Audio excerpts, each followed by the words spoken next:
sandbox exercise in partnership with Bristow, Avenor, and the CAA there.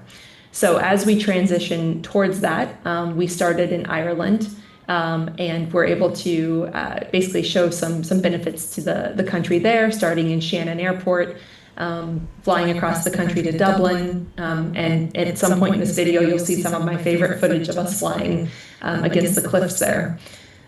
We crossed into UK and did some stops along the way. And then from there, we crossed the English Channel to France en route to Paris, where we flew in the Paris Air Show to showcase advanced air mobility. So Beta has always had a rule that we would not show up at an air show unless we fly. We just completed flying at Oshkosh as well. And so that's what we did. We worked with the local DGAC in France and the air show organizers and got that approval.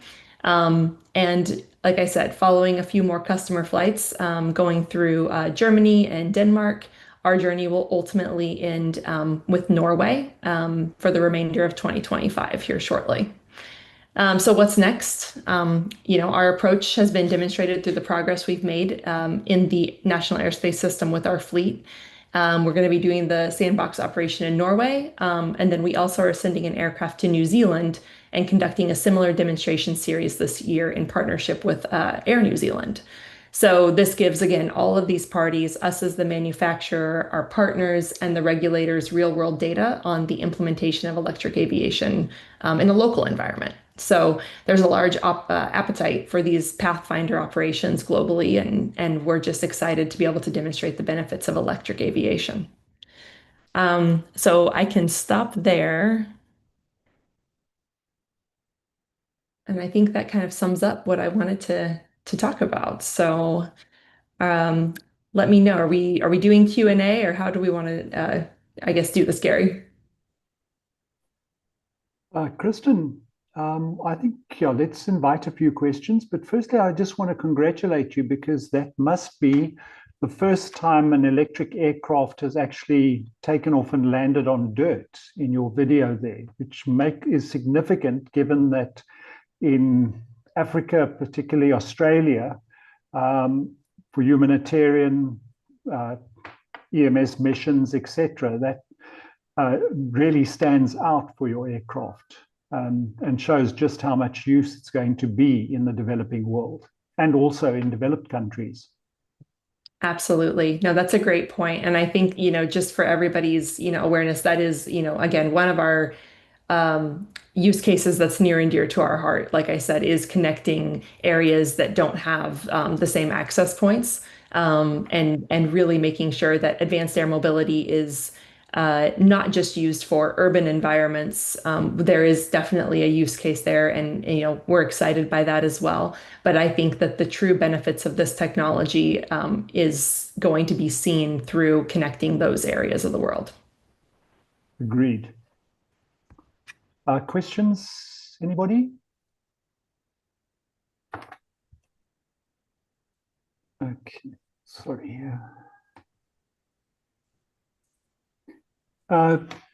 Question from Dean Rudolph from the Institute. Henry, can you just flash that again?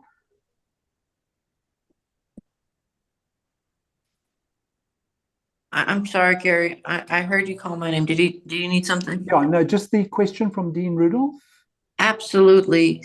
Let me pull that. Okay, wait. Yeah, I think if you can just flash them up for everybody. Yes, I see it. Yeah. The question Dean Rudolph has is, does the newly released advisory circular arrive too late to streamline your certification activities for your VTOL and training? That's a great question. And the answer is no. We're actually very excited about the advisory circular, and we do intend to fully use that. So I think that the differences, if you go in and look, and I know that there's a few reporters that have started now covering this, and it's exciting to kind of hear the differences. So definitely pay attention and see what's coming out. But I would say that what we see in the differences between the draft advisory circular from a year ago versus the advisory circular that was published is that, when the draft came out, we said, hey, there's this was a great starting point. It's very reflective of the G1s that we've seen, plus some additional requirements that maybe weren't done in those previous G1s. But there was definitely some work to be done. There was still improvements that needed to be made to be sure that that advisory circular covered the breadth of architectures that are, in process, as well as just some of the rules that needed to be overhauled or rewritten to be a little bit more performance based. And they met the requirements, or they met the asks that industry made. And what we have with that final AC, we feel as industry is significant. And I think it's going to really unlock these aircraft in a meaningful way. So getting to see the rewrite with the rules that's more performance based, giving OEMs more freedom to design the aircraft in a way that makes sense for the intended operations of the aircraft was definitely positive. And yes, I think Beta and a lot of other applicants are intending to utilize that. So great question. Thank you. Okay, another question with regard to the VTOL is what's your sort of target at the moment, if we may ask, for type certification of the EVTOL version, and have you considered a hybrid version? So in terms of, we always say that our certification timelines, everything, it's projections based on where we're at today and what we're doing there. And so what we are basically doing right now and where we're scoping in, apologies, 1 second, getting a lot of, I should have silenced my devices here. What we're doing as we're looking at this is we're kind of taking this in a step-by-step approach. So as I said, we're very excited about the advisory circular that's come out and what that's going to do. And I think if you heard during my remarks, the ability to close our G1 without having to go through the special rulemaking progress will shave about 12 to 18 months off of our certification journey just by that alone. And so I would not be so bold as to place down a specific date. We kind of have a range of saying, hey, this is when we're targeting. But what I'm just really excited by today is the fact that we've had a major win in what we're going to be able to accomplish with the closure of our G1. Thank you. And I do have time for, I think, one more. I'm so sorry. I do have one more question. Yeah.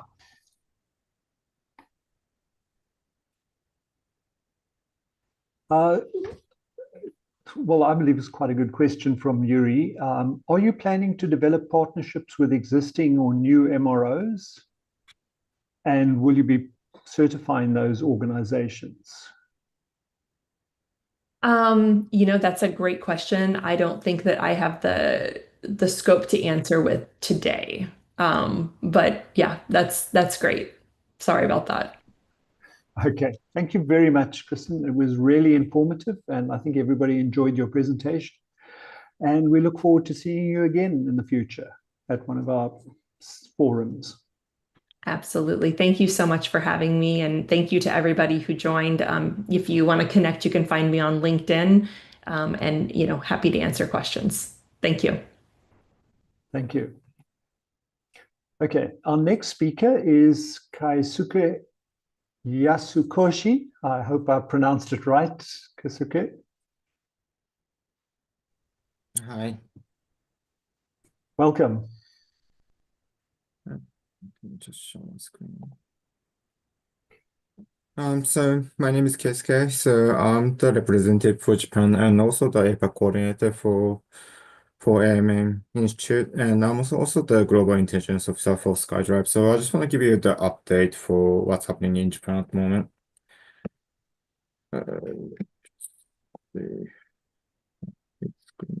Okay, great. So just want to give you a quick industry milestones at the moment in Japan. So obviously Japan is hosting the World Expo in Osaka at the moment. So that's running until 13th of October this year. And the SkyDrive will be demonstrating the public demonstration starting from 31st of July. So that's in a couple of days. throughout August. So that's going to be continuous demonstration within the expo site. It was originally SkyDrive, Joby, Archer, and Vertical Aerospace were planning to do the demonstration, but there's a few reasons. Archer and Vertical already pulled out, so SkyDrive will be conducting the demonstration next month. And Joby is doing sometimes in September, I believe. That's something to the question to the Joby guys. There are two working BART ports built in Osaka at the moment. So there's one at the expo site, which is running through the expo period. And also after the expo, it will be used for the other purposes as well. And there's another BART port already working and certified by the JCAB at the Osaka Core Port Airport as well, which is built by Osaka Metro Company, who is the business partner for SkyDrive as well. And there will be AM Asia Symposium will be held in Japan in Aichi Prefecture from 16th to 18th. So if you are happening to Japan for next couple of months, please visit the expo and also come to the AM Symposium as well. There will be a number of international speakers. The program is built by the Sergio Cruzeta from the SMG Consulting as well. So that's going to be the exciting news for Japan as a whole, because there was no AM sort of related to symposium alone in Japan. So this will be the first one. So this is the where the Osaka Core BART port looks like at the moment. So we had our mock-up sitting there. And also this is gonna be the working port for the expo, as well as the following commercial operations as well for the AM as well. So this is exciting news for Japan as a whole, because obviously if there's no BART port, there's no AM operation as well. So hopefully this will be used for the future commercial purposes as well. So for the public sentiment, so obviously we are running the expo's demonstration. So one at the right-hand corner, that's the actual BART port built at the expo site with a charging station by the KEPCO company. So there is two working BART port, and also the public demonstration will give the people to see and understand the use of EVTOL and industry as a whole. Obviously, people are still wondering what's the AM at the moment, even in Japan. So we have to give them what's the use for it and how it's different from the normal helicopter operations as well. So we are delighted to do the actual demonstration at the expo site as well. So there's upcoming events. So that's the AM Asia in 2025 in Aichi Sky Expo. There's a number of international speakers like David Shorday, Sergio Kuchida as well. So hopefully it will be the great event as well. What's happening in SkyDrive, I can give a few details. So obviously we will be flying with our demonstrator for the next 30 days. We are going through we already got the G1 certification paper as well in Japan through the JCAB. Obviously, JCABs try to align with the FAA and EASA for the certification process as well. So hopefully they will be proactively working on our certification as well. So the plan for Japan to do the commercialization for the AM is probably like 2027 to 2028. That's the realistic timeline. Especially seeing what's happening with the whole OEM pushing the certification backwards at the moment as well. So we try to be as realistic as possible, but we want to take step-by-step approach to the actual commercialization of the AM at the moment. So that's the quick basic catch-up for the Japan market as a whole. If I have any question, please reach out to me through the LinkedIn or through the email. Here's my email address as well. So thank you very much. Thank you so much. That was really interesting. And we're all looking forward to seeing how SkyDrive progresses. And there's been some very exciting news lately, especially around the Osaka World Expo, but also other developments for SkyDrive. Thank you. Thank you, Gary. Okay. Henry, is the next speaker ready? Yes, I am. Yeah, Jennifer from Singapore. Hi, Jennifer. Looking Yeah, forward hi. to hearing what's happening in Singapore. Okay, let me share my screen.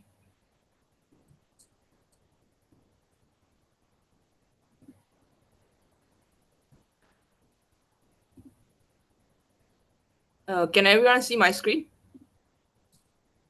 Yes, we can. Okay, yeah, hi. This is Jennifer from Singapore. Okay, previously I was from a Neo Aeronautics company, a local drone startup company doing a personal area flying aircraft. Yes, just like Jetsons. Okay, so let me dive into the industry milestone. Recently, we government have initiated the policy on promoting the AM advanced air mobility and drones operations. It is aimed to support the industry development, accelerate the safe adoptions. Besides, these particular documents will be also be submitting to International Civil Aviation Organization for reference for global adoptions. Next, Civil Aviation Authority of Singapore, we have recently launched this requirement, which is the broadcast remote identifications, also known as B-RID. From 1st of December, all drones, be it commercial or leisure, we are required to mount these digital license plates on our aircraft. So in order to transmit the UA operator ID as well as the UA module serial number. As you know, Singapore is quite population dense, so that is why we really emphasize and take care of the safety aspects. Yeah. So this is the key changes in the regulatory advancements. Next, we Singapore Maritime Port Authority, we have recently tested the multi-agency chemical spill exercise by using DJI drones, as you can see from my cursor on the screen. The drones, we MPA aims to let our drones to perform 3D images to assess the vessel vehicles. These particular activities or trials, it was involved with the Ministry of State and Ministry of Law as well as Ministry of Transport. Yeah, it is still a idea or a so-called trial. We'll dive more in depth probably on the next few months. Yeah, we'll also be using the maritime digital twin so to enhance the situation awareness. Yeah, I think that's all of the Singapore update for the past 3 months. If there is any questions, feel free to reach out to me via LinkedIn. Apps. Thank you. That's all from my side. Thank you so much, Jennifer. That was exciting, and we look forward to seeing the developments in Singapore. We've been watching with interest what's happening, particularly with the marine tests that you guys have been doing, and also the work of NAO. Yes. Any questions from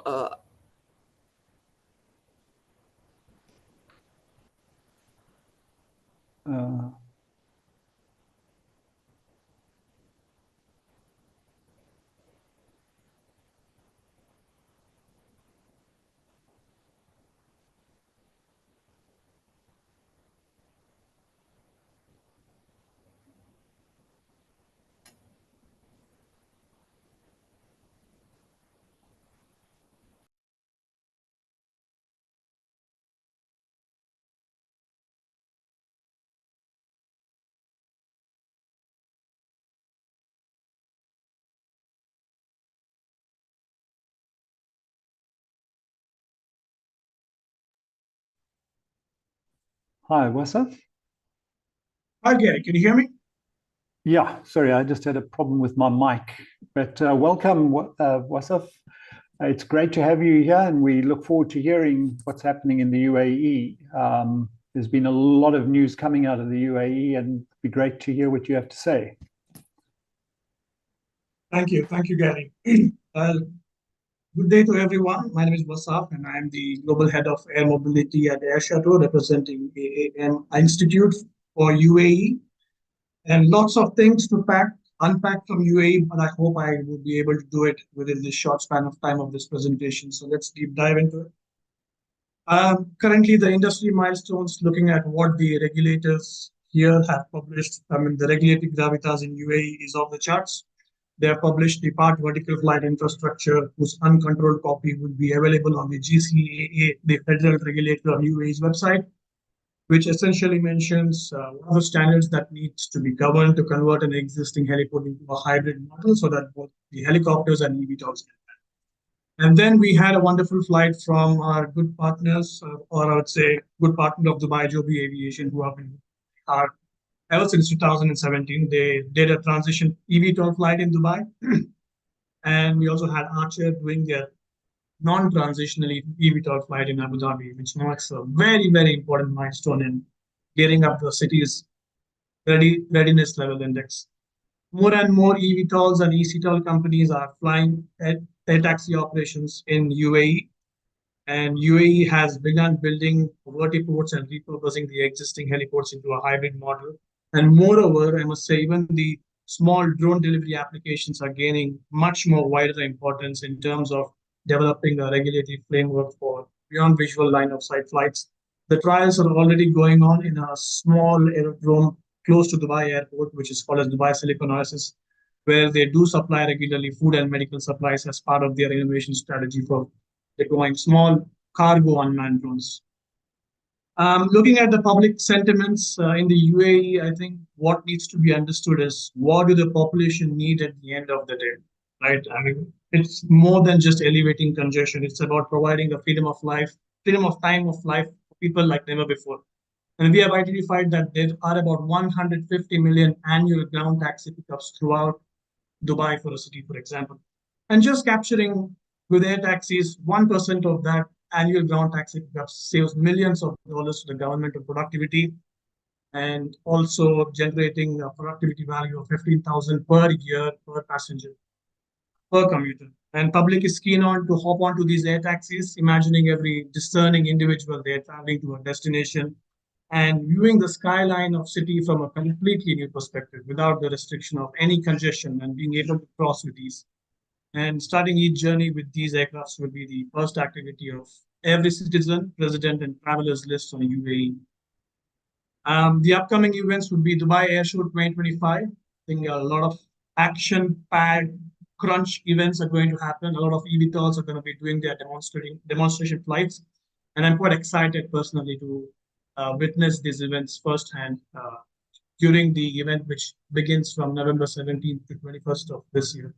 So everyone is welcome to come to Dubai. It's going to be a sunny and very cool weather. Unlike now, it's very hot.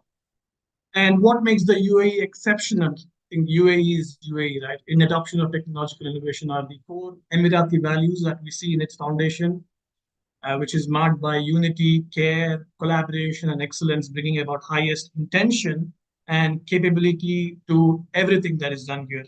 Again, we welcome everyone from the AAM Institute to witness first commercial flights next year. It's really happening.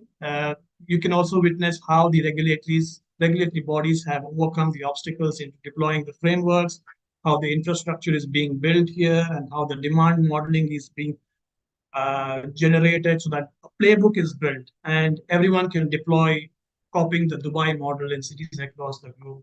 The goal is to bring about the ease and comfort to the public in mass by providing a new form of transport. And there are lots of challenges. One of the challenges that we are undergoing here is to repurpose the heliports into a hybrid model. And also, one of the key things to understand is what are the policies that are surrounding the repurposing, readapting, and recycling of lithium-ion batteries. So these are some of the things that we are challenging today. We are looking at it today. And also the certification of EVTOLs. We hope by the end of this year, it will be clear what are the exact commercial timelines. And we are looking forward to having these new Jetsons era in Dubai flourish and have something of a witness that is something spectacular to be looking about. So thank you everyone for your time, and I look forward to having any questions that I may answer. Thank you. Thank you so much, Wasaf. And it's really exciting what's happening there. I think, Dubai with its extensive tourist industry, high net worth individuals, and Emirati, I think is a great starting place for electric aviation. Absolutely, absolutely, Gary. You're welcome to come here next year. I would love to, and definitely going to pop in at Air Chateau's. What is, I think, now the biggest heliport in the world, the Dubai Helipark. Absolutely, absolutely. Yeah, so would be excited to see. I would love to see it in person. I've seen photos, but I haven't seen it in person. But definitely will pop by when we're there. You are most welcome, Gary, and everyone at the AIM Institute who are gathered here. Thank you very much for your time, and have a lovely day. Thank you so much. Okay, Walid, are you? Is it Fahad or Wahid that's next? I believe I'm next. Okay. Hi, Fahad. Good to see you. Hi, Gary. Good to see you too. Welcome to the Global AAM Forum, and looking forward to hearing what you have to tell us happening in your part of the world. Thank you. I'm going to share my screen. If the slides don't move, let me know. Okay. Thank you, everyone, for joining. My name is Fahad Ariyami. I'm the founder of EVTOL. It's an eVTOL manufacturer based here in Oman, and also the liaison for Oman at the Advanced Air Mobility Institute. So today I'll give you sort of like an overview of the AAM landscape here in Oman. So let's get started. Looking at the landscape, we have the first Omani-made drone, which was done by Star Drones. They were also working on building a commercial drone factory in the country. This year, we've also had EVTOL OEMs such as Otis, Light Aviation, who you'll hear from later today, as well as Multi-Level Group, who represent EHang, all express interest in Oman. We've also had companies such as Isbar, Star Drones, Ibn Firnas Drone Center, who are implementing UAS solutions in both the energy and in agriculture sectors in Oman, with commercial drones and BVLOS drones as well. On the software side, we had SERB launch their drone operation platform in conjunction with the Civil Aviation Authority to regulate and authorize and manage public drone use in the country. So for the longest time in Oman, those small private drones were banned because there wasn't any regulation to sort of manage it and maintain and control the airspace. So with this platform, anyone can just, with an app, sign up, ask for permission to, allocate a specific airspace that they want to fly their drones in and take off all within minutes. So it's a really good platform to have, and it's expected to expand to larger aircraft as well. During the past few years, we also had drone delivery trials from RMX and Talabat. And of course, we have the first Omani eVTOL OEM based in the country. So looking at recent events, we recently had an event dedicated for advanced air mobility hosted in Oman. So we had, for the first time, all of the major stakeholders from both the government and the private sector come together and start discussing sort of the use cases and how to go about implementing advanced air mobility solutions in the country. So the topics discussed surrounded use cases, pilot studies, regulation and governance, infrastructure, safety and security, air traffic management, business models, as well as the strategy and socioeconomic impacts that advanced air mobility would have in the country. So it's something we've been pushing for a long time to have in Oman, and finally we had this event. The outcomes will be announced later in the year, along with a roadmap for advanced air mobility adoption, because we have a lot of smart cities coming up, and so advanced air mobility is meant to be part of those projects. With regards to the laws and the policies, the Civil Aviation Authority is leading these efforts with regards to operation and airspace integration, use cases, licensing, training, certification. They have their own regulations, but they also follow what EASA is doing in Europe with regards to advanced air mobility certifications. And we have a bunch of government entities as well taking part in these initiatives, including the Ministry of Transport, the Ministry of Agriculture, Fisheries and Water Resources, the Ministry of Housing and Urban Planning with regards to vertiports, and also the Ministry of Commerce and Industry and Investment. So we have a lot going on in the country. There's still a lot of things that are unclear, but as the regulation develops and use cases are determined, things will get clearer in the near future.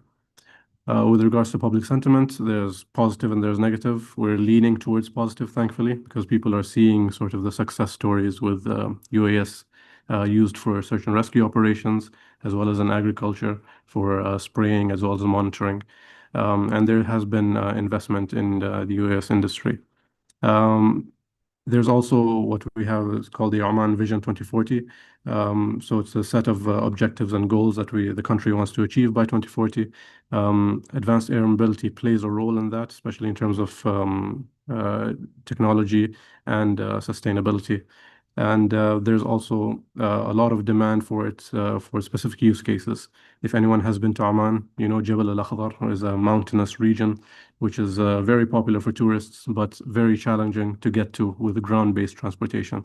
And so advanced air mobility aircraft, they want to include that or use that as part of its efforts to drive tourism in these locations. With regards to the negative sentiment, it's usually what you'll expect with regards to noise and privacy. People are afraid that it'll be too loud, it'll disrupt their daily lives.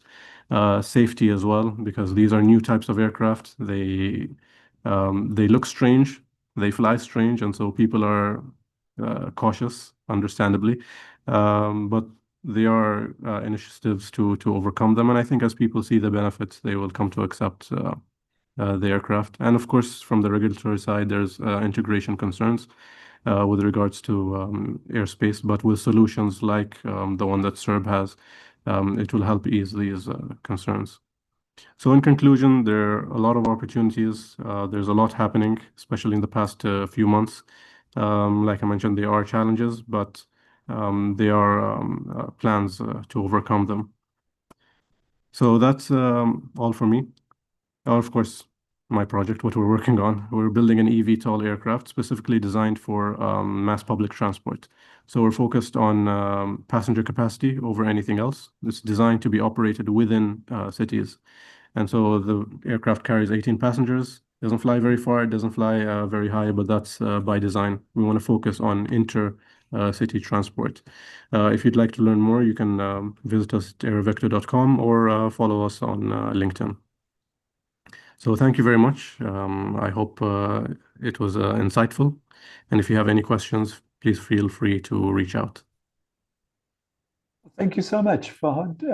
It's interesting to see your prototype. I think, a lot of people on LinkedIn have commented that, you need something bigger than the current 4 or 5 seaters for urban air mobility. And I think, 18 seaters makes a lot of sense, particularly given that it, covers the commuter air carrier classification in the US, 19 passengers. So I think could hit the sweet spot.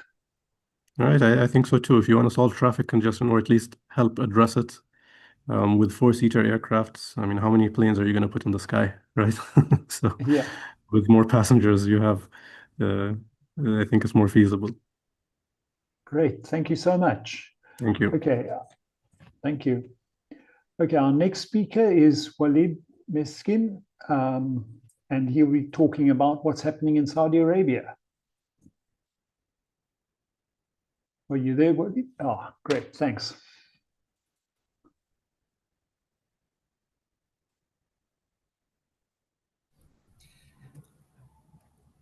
Hello, Hi, Walid. everybody.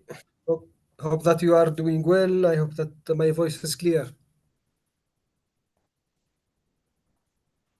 Coming through loud and clear, Walid.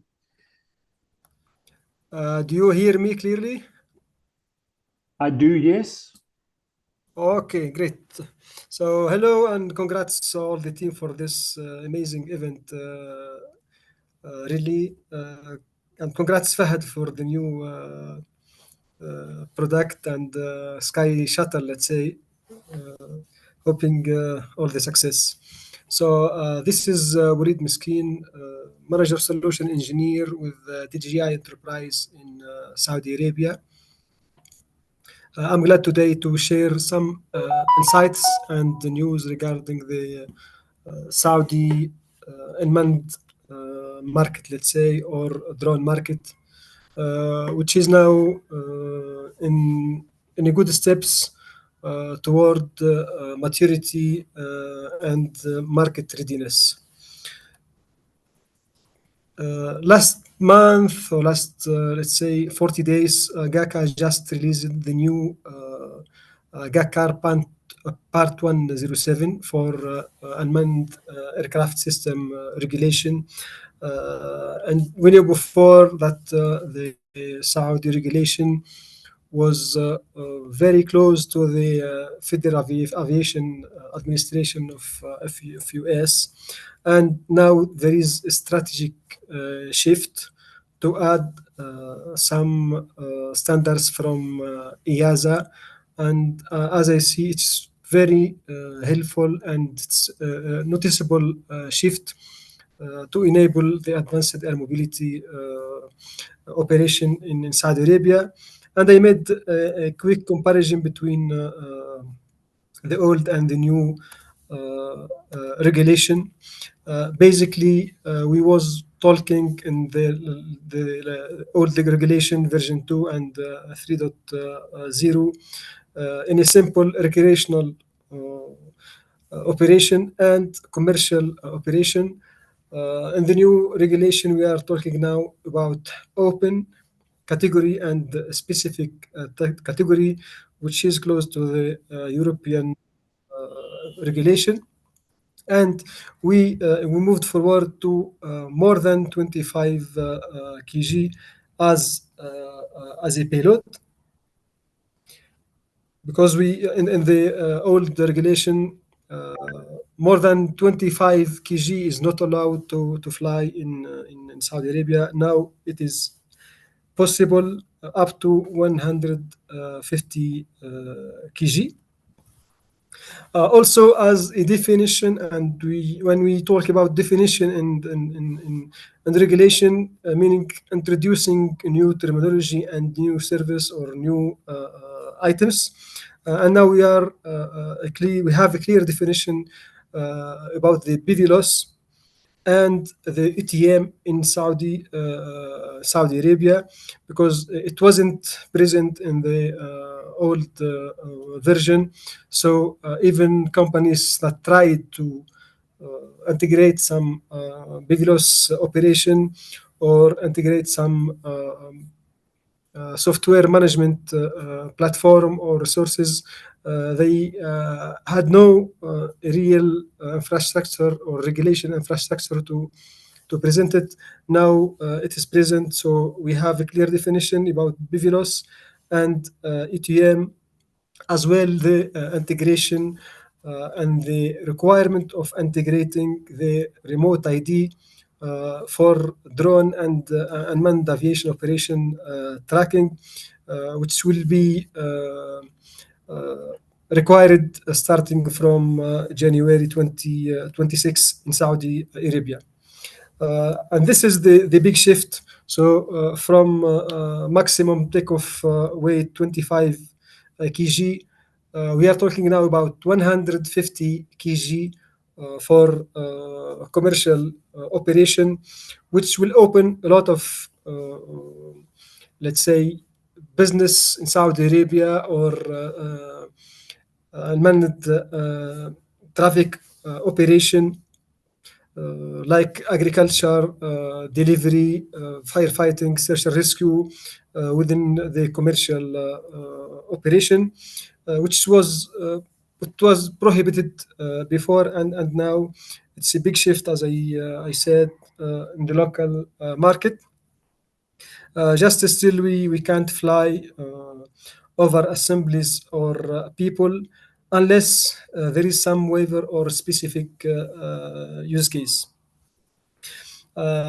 Here as well, there is an enforce to comply with some software integration regarding the geozones and the remote ID and the traffic management itself. There is a clear definition for the organization and a clear standard to follow in order to align with the new regulation, and as well facilitate and accelerate the deployment. Based on this major shift or news in the new regulation, there is some dynamics in the local market following this shift. And when talking about the market forecast before the new regulation, basically it was about 700,000 US dollar as forecast, and this number is already reached in 24.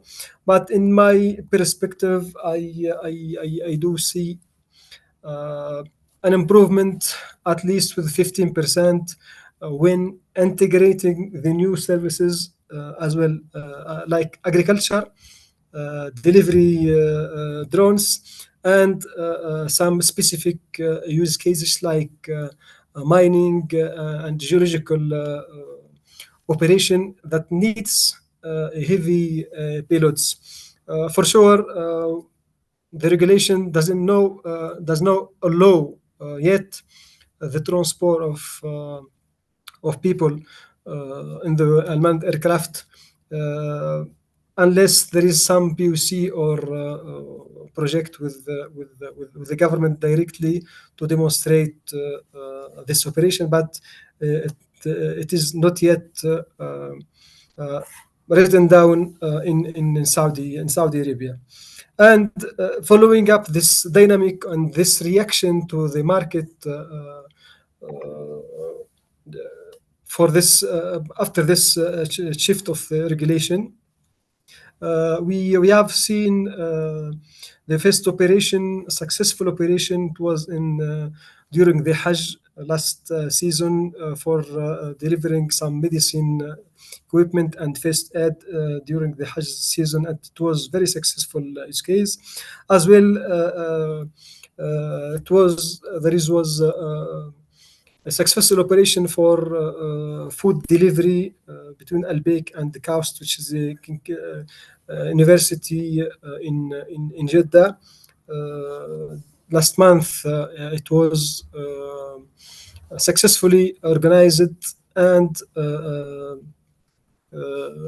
mediatized through the local media to emphasize and promote the drone service delivery for foods and others. And I personally here participated in more than 5 big projects with the biggest company here, governmental and private, to deploy such project and to integrate some autonomous flight operation and swarming for different services. And as well, we noticed that international big companies are now moving to Riyadh to participate and to get their parts in the local market, like DJI Enterprise. It is now officially presented in Saudi Arabia, in Riyadh, having a full regional office with all services and warranty and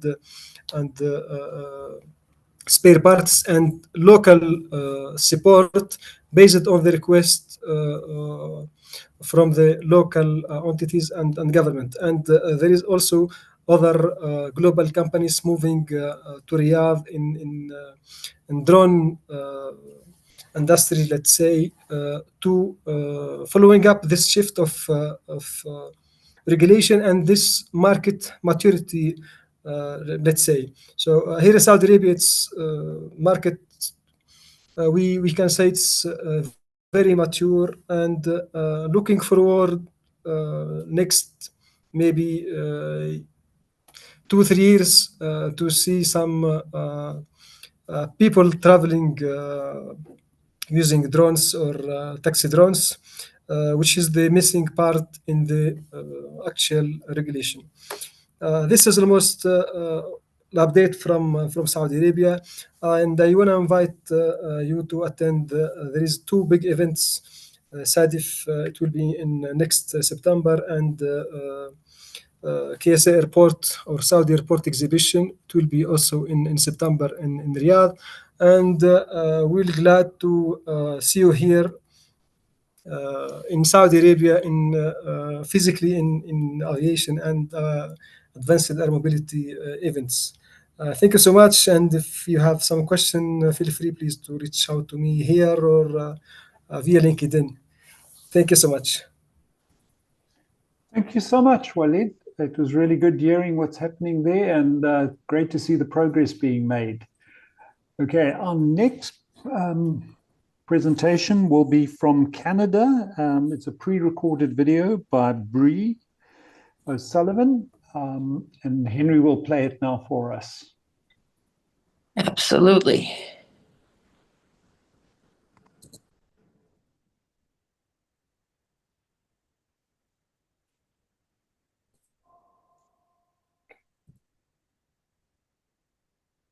Thanks, Henry. Yeah. Hello, everyone. My name is Bree O'Sullivan, and I'm a PhD candidate studying medical delivery drone systems from Western University in Ontario. As the Advanced Air Mobility Institute's liaison to Canada, I'm pleased to share a brief presentation with you all today on the AAM industry and regulatory updates here in Canada.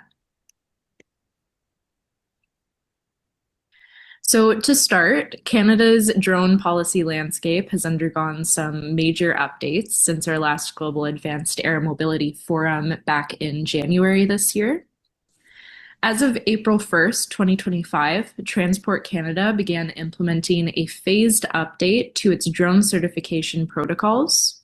Among the new credentials is the Level 1 Complex Operations Certificate, aimed at enabling low-risk, beyond visual line of sight flights. In parallel, a new certification, the Remotely Piloted Aircraft System Operator Certificate, has been introduced for organizations, requiring them to adhere to a consistent framework of operational policies and regulatory standards.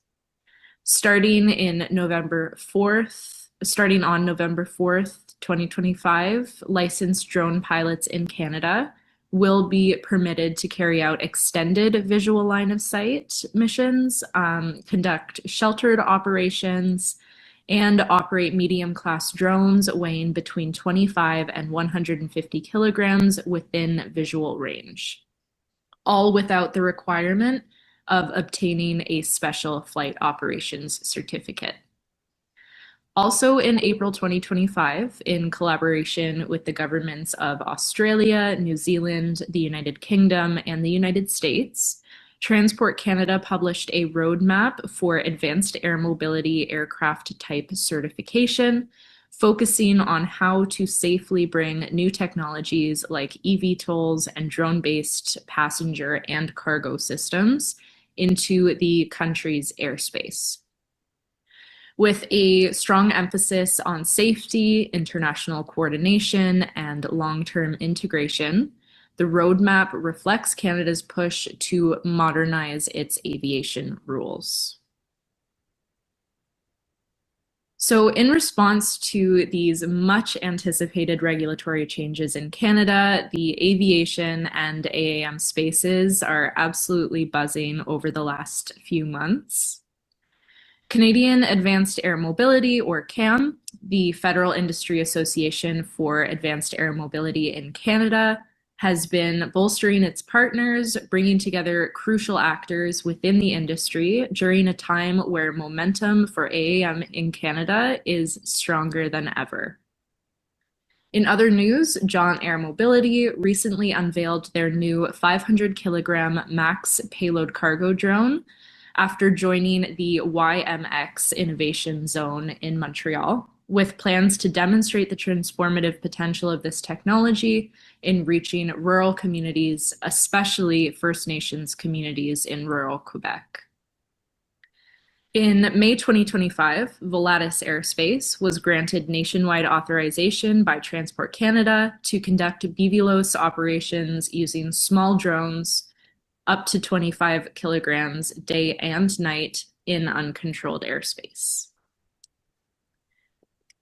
In terms of upcoming events, the Aerial Evolution Association of Canada will be hosting its Aerial Evolution Conference and exhibition at the Edmonton International Airport in Alberta from November 4th to 6th, 2025. And this will feature live drone demonstrations, workshops in support of regulatory changes, and opportunities to drive Canada First policies, among other key initiatives. So to close, Canada is making meaningful strides towards enabling the next generation of aerial innovation with the introduction of new licensing pathways, BVLOS flexibility, and an internationally aligned roadmap for advanced air mobility certification. We're witnessing a foundational shift in how drones and EVTOL technologies will be integrated into our national airspace. These regulatory changes are already sparking some... Thank you very much for... Oh, sorry about that. These regulatory changes are already sparking tangible momentum, and as stakeholders, researchers, and innovators, we each play a role in shaping this ever-evolving ecosystem. The road ahead calls for continued collaboration, thoughtful regulation, and a shared commitment to ensuring that Canada remains a global leader in safe, inclusive, and transformative air mobility.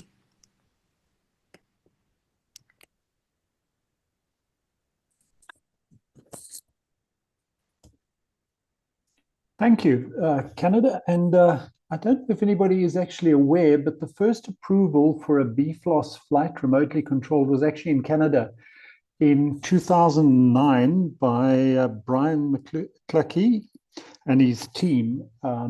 So, you know, Canada has been at the forefront of civilian drone use since then. Our next guest, I think, needs no real introduction. I think most of us have read his articles and enjoy reading his articles. And it gives me great pleasure to welcome Graham Warwick to the forum on behalf of Aviation Week. Hello Hi, there. Graham. Hi there. Can I just check that you can hear me? I can hear you. Good. We'll go then. I'll just share my screen if I can find the button down the bottom there. And share my screen. Share. There we go. So is that showing up? It is, yes. Good. Okay. So I'm Graham Warwick. I'm the executive editor for technology at Aviation Week. And thank you very much to the AAM Institute for inviting me to speak. So I spoke last year, and I'm glad to say that since last year, we can say we're making progress. We have manufacturers flying multiple airplanes. We have manufacturers, that's Joby up in the top left there. We have manufacturers flying their full-scale prototypes. That's Archer Midnight at the bottom there. We have SkyDrive appearing at the Osaka Expo. We have in the top right-hand corner, we have Beta doing the first piloted passenger carrying eVTOL flight into a major US airport, landing at JFK. And then down in the right corner, we have Vertical Aerospace in the UK doing its first airport-to-airport flight in the UK. That was to the Royal International Air Tattoo. So definite progress. We've had, as for certification, which is the single most critical thing in this industry, We've had the first electric engine certification by EASA with the Safran Ingenious.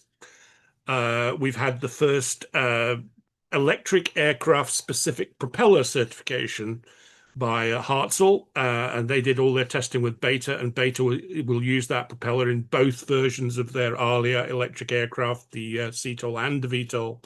That's the pusher propeller for cruise propulsion. We have multiple certification basis agreements signed, G1s as they call them in the US. That's for eCTOL aircraft in the case of Beta. It's EVTOL aircraft in the case of Joby, Archer, etc. And engines, and there's multiple engines. There's not only Safran, there is Magni-X.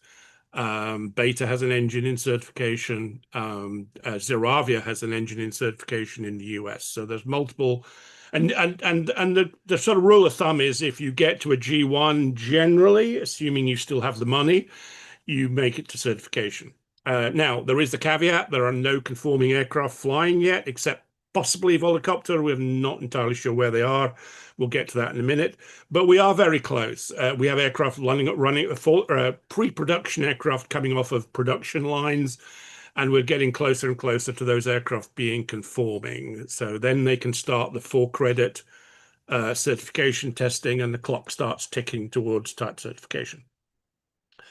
Regulation, a lot of progress there. The big ones in the US was that President Trump signed a series of executive orders. That was one of them related to getting the rules for BVLOS drones, the Part 108 rules for BVLOS drones out and into the industry. Much delayed, but he put a time limit on that.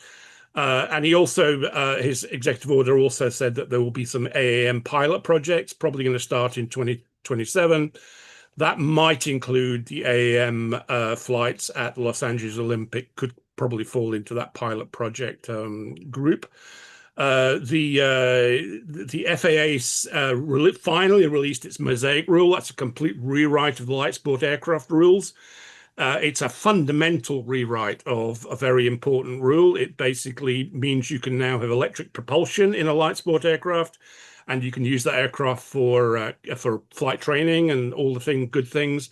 It also allows personal and recreational eVTOL aircraft, which of course we all know is a very vibrant sector of eVTOL at the moment, with a lot of people flying those single-seat recreational eVTOLs.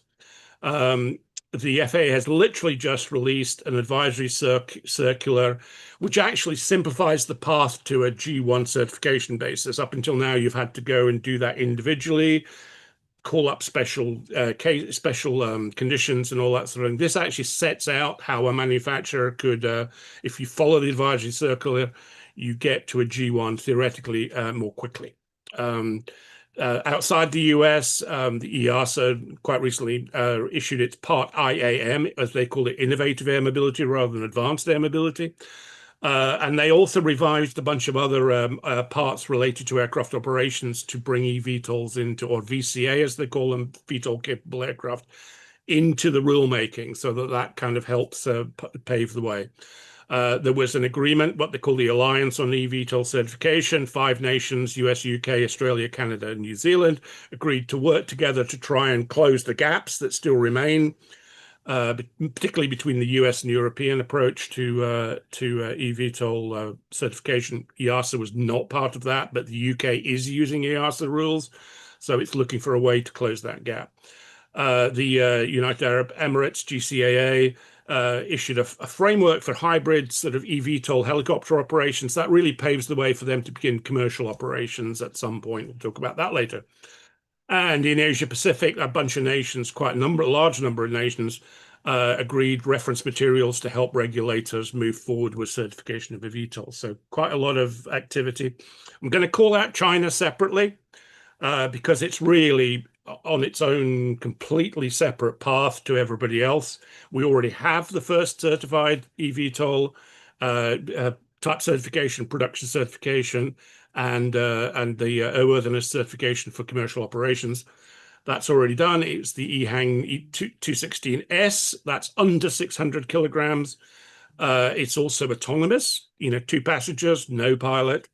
And that is actually in operational trials now, doing aerial tourism flights, which are very constrained and repeatable and not terribly complex operations, but a good place to start. Autoflight has just received its final of the 3 certification for the V2000 CG, which is its autonomous cargo EVTOL. That's the first EVTOL above 1,000 kilograms to be certified. It's actually about 2,000 kilograms, maybe a bit more. So that's quite a big vehicle. That's the size of an air taxi that's certified, but it's currently just cargo. There are multiple full-scale prototypes flying in China. It's almost impossible to keep track of how many. There's more than a dozen, probably 15, maybe more companies that are flying, uncrewed most of the time, full-scale vehicles, demonstrators, or early prototypes. And there are multiple certification programs that have been accepted by the Chinese regulator, the CAAC, and are underway. And we're expecting the first passenger eVTOL certifications possibly in 2026. So that's they're moving very quickly with a lot of high-level government support. Another big shift in the last year has been quite a heavy shift towards defense as a potentially an early revenue source. One of the things we've seen in the past year is these companies that are facing longer times to get to service than they maybe hoped for are looking for early revenue sources. So some of the companies, for example, are looking to sell components that they already produce. Beta wants to sell its engines to other people, for example. Zeravia is selling engines and fuel cells to other people for early revenue. But also the other one is defense. And so Archer has teamed with Anduril, which is a fast-growing defense startup in the US. And they're developing an autonomous and attritable hybrid electric VTOL based on the Midnight Air taxi. We haven't seen it yet, but it's on its way. Joby has always had a bit of a focus on defense. It's delivered aircraft to the US Air Force for testing, but it's also, it's looking at the likely requirements and is focusing on its ability to do hybrid and hydrogen electric, uncrewed and crewed aircraft, longer ranges than just pure battery. They acquired the fuel cell company H2Fly and the autonomy company X-Wing, so they're well positioned for that. And then there's a host of others that are moved to defense. Electra is looking at ultra stall for special operations, contested logistics, doing a bunch of small SBIR, small business contracts with Marines, Army, Air Force to look at how that aircraft could be used. Regent has just formed a defense division to offer its electric sea gliders, which are basically wing and ground effect craft, which it's developing for the commercial market for overwater regional routes. It's looking at how it might be able to take various versions of that capability and apply it to the defense market. So there's a lot of activity around defense. No procurement programs really yet, but a lot of interest. Inevitably, we all know that there have been casualties. The biggest one, obviously, is Lilium, which went into insolvency twice after a rescue deal failed. So Lilium is pretty much off the board. Volocopter filed for insolvency, but was acquired by China's Wanfeng Group, which is an automotive manufacturer supplier that also owns Diamond Aircraft, one of the major general aviation companies.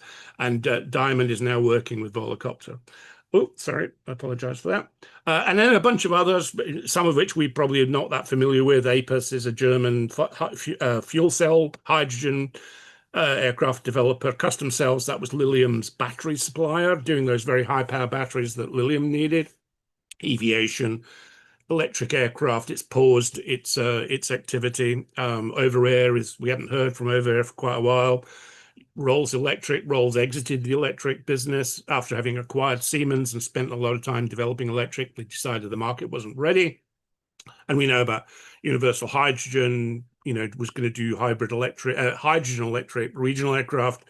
They ran out of funding and they closed. And there are a bunch of others that have also stumbled, or some have paused, some have disappeared. There's also been a shift for a lot of manufacturers to go to cargo unmanned aircraft first. One of our previous speakers mentioned Jaunt in Canada. Their drone, obviously Jaunt has been trying to get its slowed rotor compound air taxi off the ground for quite a while. Now it's decided to go first with a subscale uncrewed cargo vehicle, and there's a bunch of others doing the same. Dufour, Odis, which is operating, I think, in Oman, and Hopflight and others that have decided that, you know, they were already developing a subscale aircraft for development testing, and they're just looking at that as the basis of a cargo, uncrewed cargo initial product to bring money in the door. So again, we referred to this last year, a widening gap between the leaders and the followers. Joby is well out ahead of everybody else. It has raised overall, you know, somewhere around about $3 billion, has multiple aircraft flying that have come off its pilot production line in California. It has done piloted transitions and is using both piloted and uncrewed flying to continue development. It's begun piloted flight tests in Dubai, ready for its operations there over the coming months and into 2026. And it has flown hydrogen electric, fuel cell powered hydrogen electric, both a version of its eVTOL air taxi, and we've now discovered, seen pictures of a dedicated eCTOL fuel cell uncrewed aircraft. So they're moving very fast. The Archer is, sorry, Acre, it says Archer, is not far behind. Certainly it's raised about the same, you know, somewhere about 2.8 something million total billion since it started. It is now finally flying its pre-production Midnight piloted flights. Its first flight was conventional takeoff and landing, wingborne. It hasn't, the Midnight, the piloted Midnight hasn't begun VTOL flying yet. They have not, across their both uncrewed early prototype and the piloted aircraft, they've not done a full transition yet. They've kept all the rotors turning while they were going through the transition to wingborne flight. They will have to do that with the aircraft they're flying now at some point, go to full transition. They have begun flight tests in Dubai. Sorry, it was Abu Dhabi. I apologize, that's my mistake, in Abu Dhabi. But it's with their uncrewed first aircraft, the demonstrator, rather than the piloted aircraft. Beta has done multiple demonstrations with its piloted eCTOL Alia, notably the flight into JFK, but the aircraft has done a tour of the UK and Europe. Is heading to Norway for an operational cargo demonstration with Bristow, and there are other demonstrations planned in Dubai with UPS, in the UK, in the US with United Therapeutics, all in the piloted cargo initial role, and mainly that's the main focus initially. And they have actually they were the first to do piloted transitions with their eVTOL aircraft with a demonstrator. And the first of the pre-production eVTOL aircraft should be coming off their line fairly soon. So, and then you go into the followers. Volocopter, as I say, went insolvent, then was acquired by Wanfeng. Diamond to become part of Diamond. In effect, Diamond's now helping Volocopter with certification. They're aiming for 2026 with the Volocity, the two-seat piloted two-seat airplane. They admit that they don't know if they'll be able to do that, but that's their target. So they're back up and running again, which is good. Eve in Brazil is testing its uncrewed, full-scale uncrewed demonstrator. Hasn't flown yet, but they're still targeting sort of EAS and entry into service about 2027. So they're in the second wave. Vertical Aerospace in the UK has done piloted thrust-borne vertical flight and wing-borne horizontal flights with their second prototype. They have not joined the two together and done transitions flights yet. That's ahead, and they're now targeting an entry into service at 2028 to give them time to get there at a sort of a reasonable pace without a huge cash burn. That's the idea anyway. And Wisk, which is the Boeing subsidiary that's doing a fully autonomous aircraft, that's targeting to fly its prototype this year. They're still not saying when they'll certify and enter service, but they're still aiming for, before 2030. So I'm galloping along here. Funding quickly. Money's continued to come in. It's very tight. It's really, really tight across electric aviation, across advanced air mobility. Funding is very hard to find. Investors are looking for companies that have got a path to revenue in the near term, and very few of these companies have paths to revenue in the near term. But we've seen Joby get a commitment for 500 million from Toyota, which is the single largest investor anyway, and that first 250 million of that is in place. Archer raised 300 million when it launched its defense business on the back of the agreement with Anduril. And it then did a public offering, because it's a publicly listed company. It then did a public offering that raised another 850 million. So it's around that, say, 2.8 billion total raised. Vertical, whole other, you see a very different level of funding when you get out of those two leaders. Vertical raised 60 million, gives it another year's runway. And that's kind of how it's going to go with Vertical. I think they're going to try and raise the money to just keep moving along at the pace that they've set themselves, aiming for 2028. SkyDrive, they were one of our earlier speakers, talked about SkyDrive. They did a fairly significant Series D earlier on. So the money is still coming in, but on a much reduced rate, unless you are the Jobys and the Archers of this world. So what's next? You can see here, Beta is on track to get its EVTOL certified in 2026. It wants to follow with the EVTOL a year later. It's going to use this new FAA advisory circular to get to a G1 for the EVTOL. It hasn't got one yet, but it wants to accelerate that process. Volocopter, as we say, is aiming for 2026. We'll see how it does.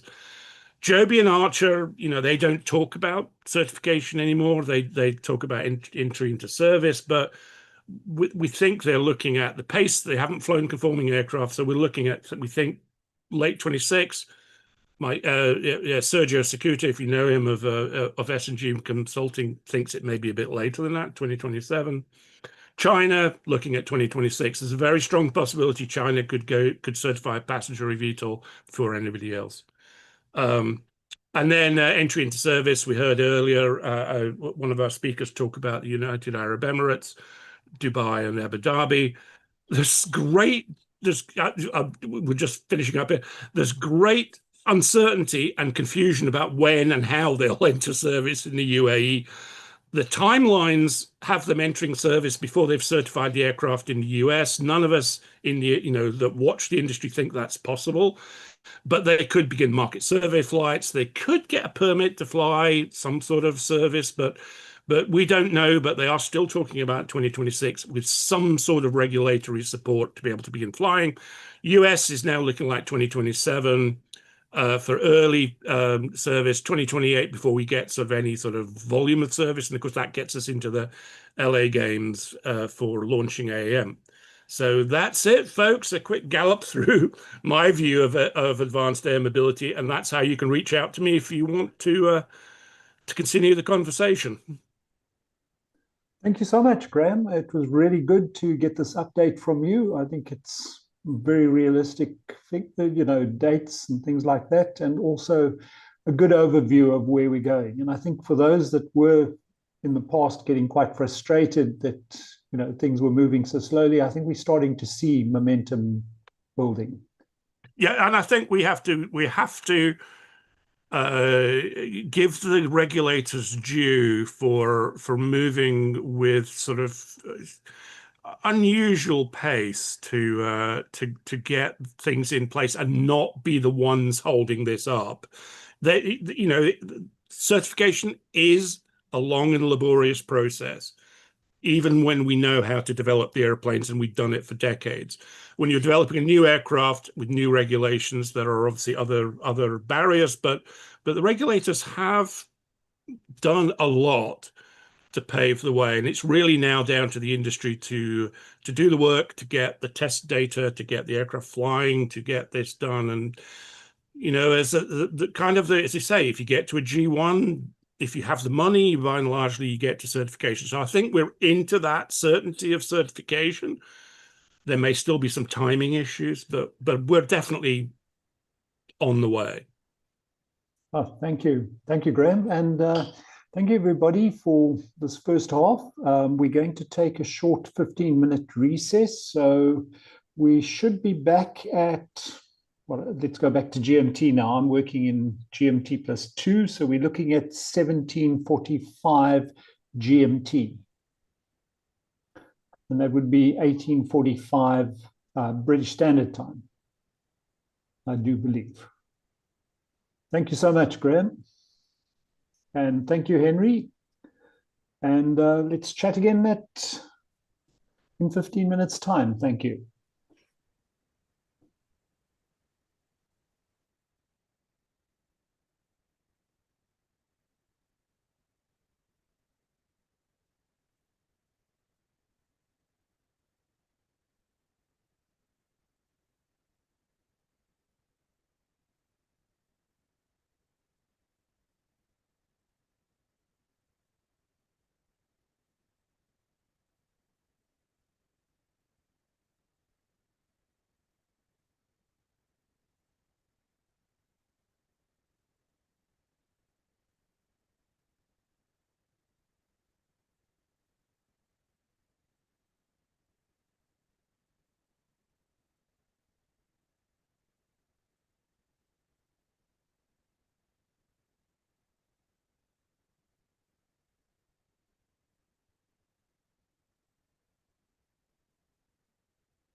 Thank you, everybody.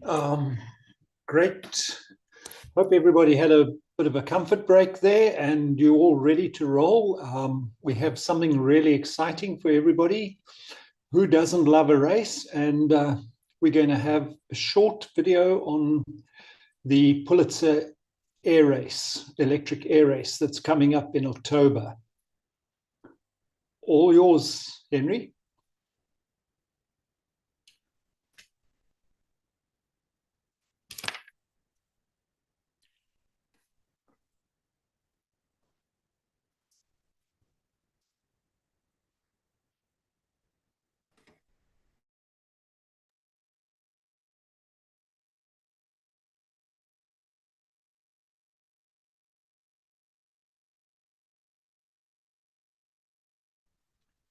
We can't hear the video.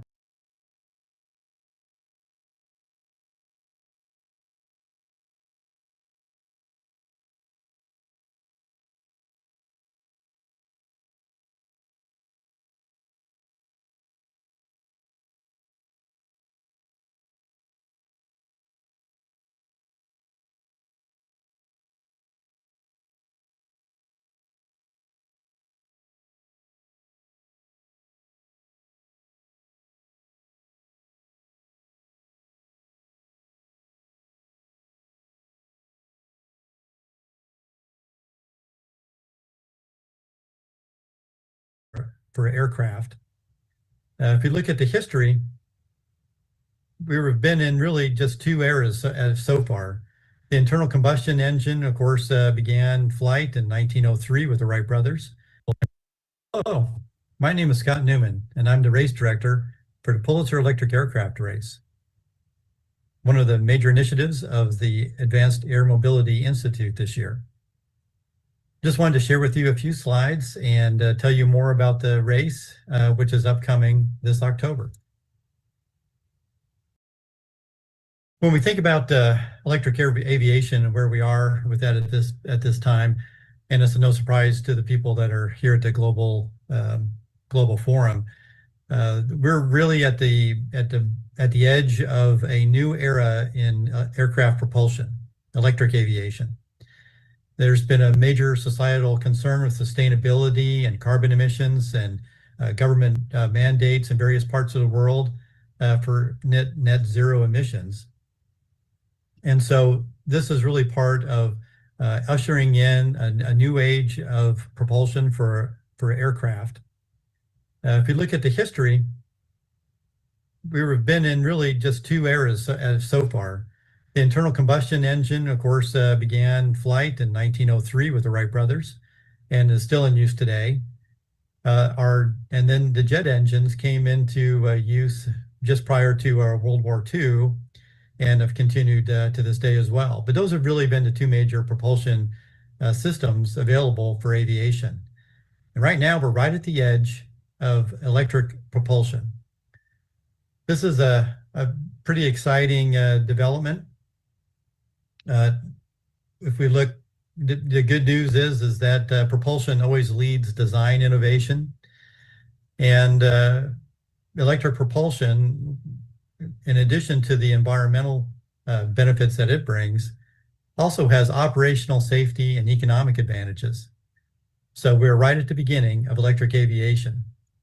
The challenge, of course, is that the public needs to be able to trust a battery-operated aircraft. It's one thing to be driving in your Tesla and run out of power and have to call somebody to come and give you a charge, but it's quite another to be flying around at 20,000 feet and run your batteries down.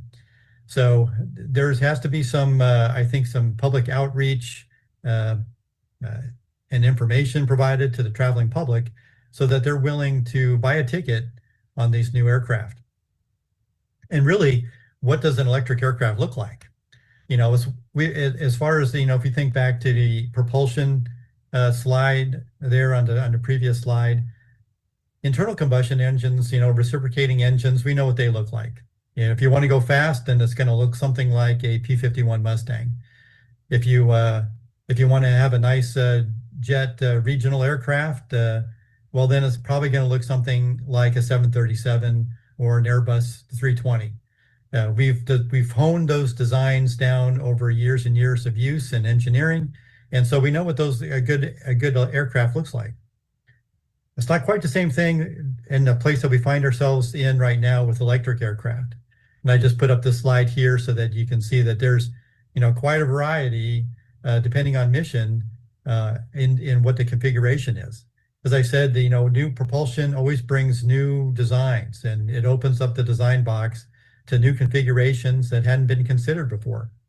So while we don't have any today, there was at one point we had the NASA project X-57 with small electric motors all along the leading edge. We have EVTOL designs for vertical takeoff and landings that would be used in an urban air mobility type of setting. We have things that look more conventional, like the Pipistrel, that looks a little bit more like a regular training aircraft, like a Cessna or one of those types of aircraft. So we really haven't figured out exactly what that looks like. And so that's what makes this new, as we're entering into the electric age of flight, makes this really exciting. The Pulitzer Electric Aircraft Race really is has 4 components in it. I'll talk about the first one a little bit today, but I also have another speaking slot on Thursday's program that can give you a little more detail about the race itself. But basically, the Pulitzer Electric Aircraft Race is a resumption of the Pulitzer races of the 1920s, which were part of the national air races here in the United States. And it's designed to honor the 100-year legacy of the Pulitzer races and to motivate advances in electric propulsion technologies. In addition to the race itself, we're also going to have an Electric Flight Expo, which one of my partners, Gloria, will be talking about on Tuesday and Wednesday, I believe. And it'll be a sort of a festival event designed for the public, where they can come and maybe see their first electric aircraft. That's an exciting way, we think, to be able to show the public this new technology.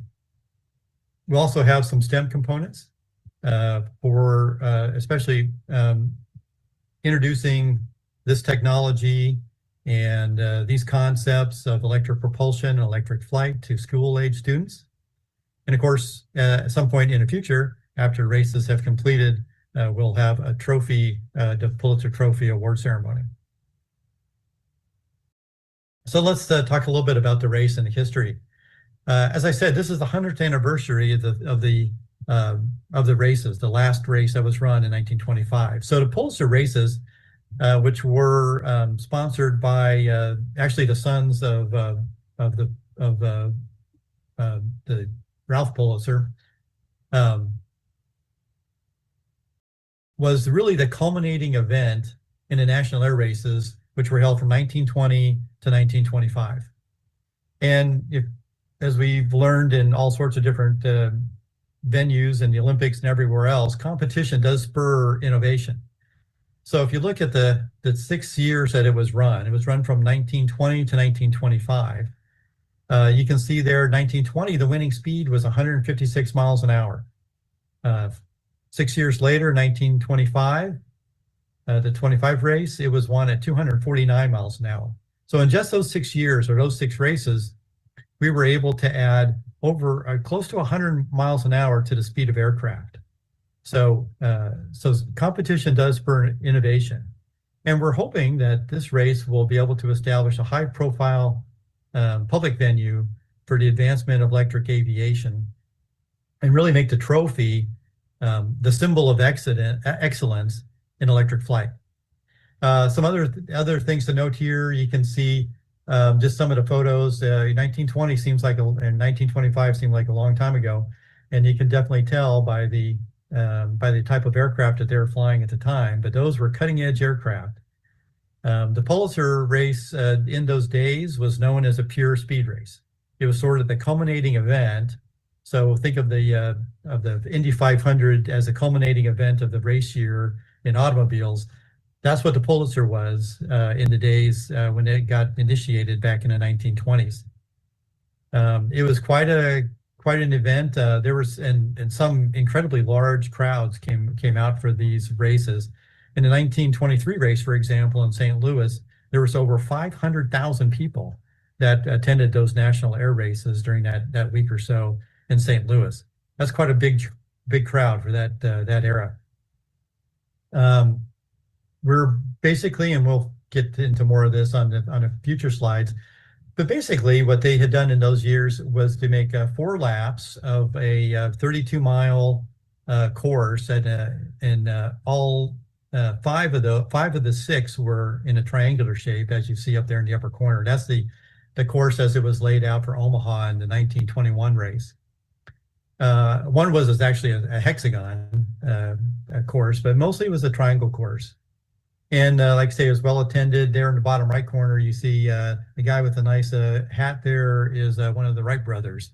So this was really, if you think about it, only about 17, 18, 19 years after their first flight. So really at the dawn of aviation is where this race really got started.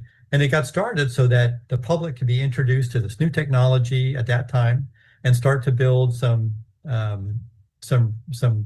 interest in people for commercial flight. And this is again some of the first places where people actually saw an aircraft in flight, even though they had been used in World War I. Some of the people hadn't seen an aircraft yet. And so this was really the dawn of the commercial aviation, getting people comfortable and introducing the traveling public to this new technology. And we're hoping to be able to do the same thing with the electric aircraft race. So the aircraft race, and we'll get into a little bit more of this in the next few days, but the Pulsar race is basically is open to aircraft of all types using zero emission electric propulsion. So what does that mean? It means basically no carbon emissions and no carbon fuel allowed. It's a 2-day race event. It'll be the 11th and 12th of October, this October in 2025 in Springfield, Ohio, at the Springfield-Beckley Municipal Airfield. It'll be a 30 nautical mile triangular course, which honors the legacy of what we'd seen previously in the original races. And it'll be designed to be as safe as possible. So we're going to do this as a day visual flight rules only race. So it'll be open also to experimental aircraft, which may not have been certified yet for flight and instrument conditions. We'll have 3 aircraft heats. So 3 aircraft will be flying at the same time, and 2 laps of the 30 nautical mile course for a total of 60 nautical miles. On day 1, the 11th, we'll have preliminary heats for our entered aircraft. We have up to 8, and we've sized this so we can have up to 24 aircraft. But again, this is a pretty new technology, and so we may have fewer than that. But we hope to have that, and hope to have a good showing to show the diversity of design and just all the different capabilities of electric aircraft. On day 2, we'll have 2 semifinal heats if those are required. And then the best 3 aircraft advance to the Pulitzer race in the afternoon for the Pulitzer Trophy. The scoring is very simple. We'll have the actual flight time and divide 60 nautical miles by the actual flight time, and the fastest speed wins. We're also excited that we've been forming a partnership with FlightAware. So even if you're not able to make it out to the race itself in Springfield, we'll have real-time viewing opportunities through FlightAware tracking. So on our website, you'll be able to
Next up, we have Ivo from Bulgaria.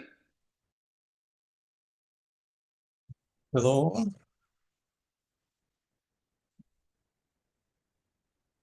Do you hear me? Hello?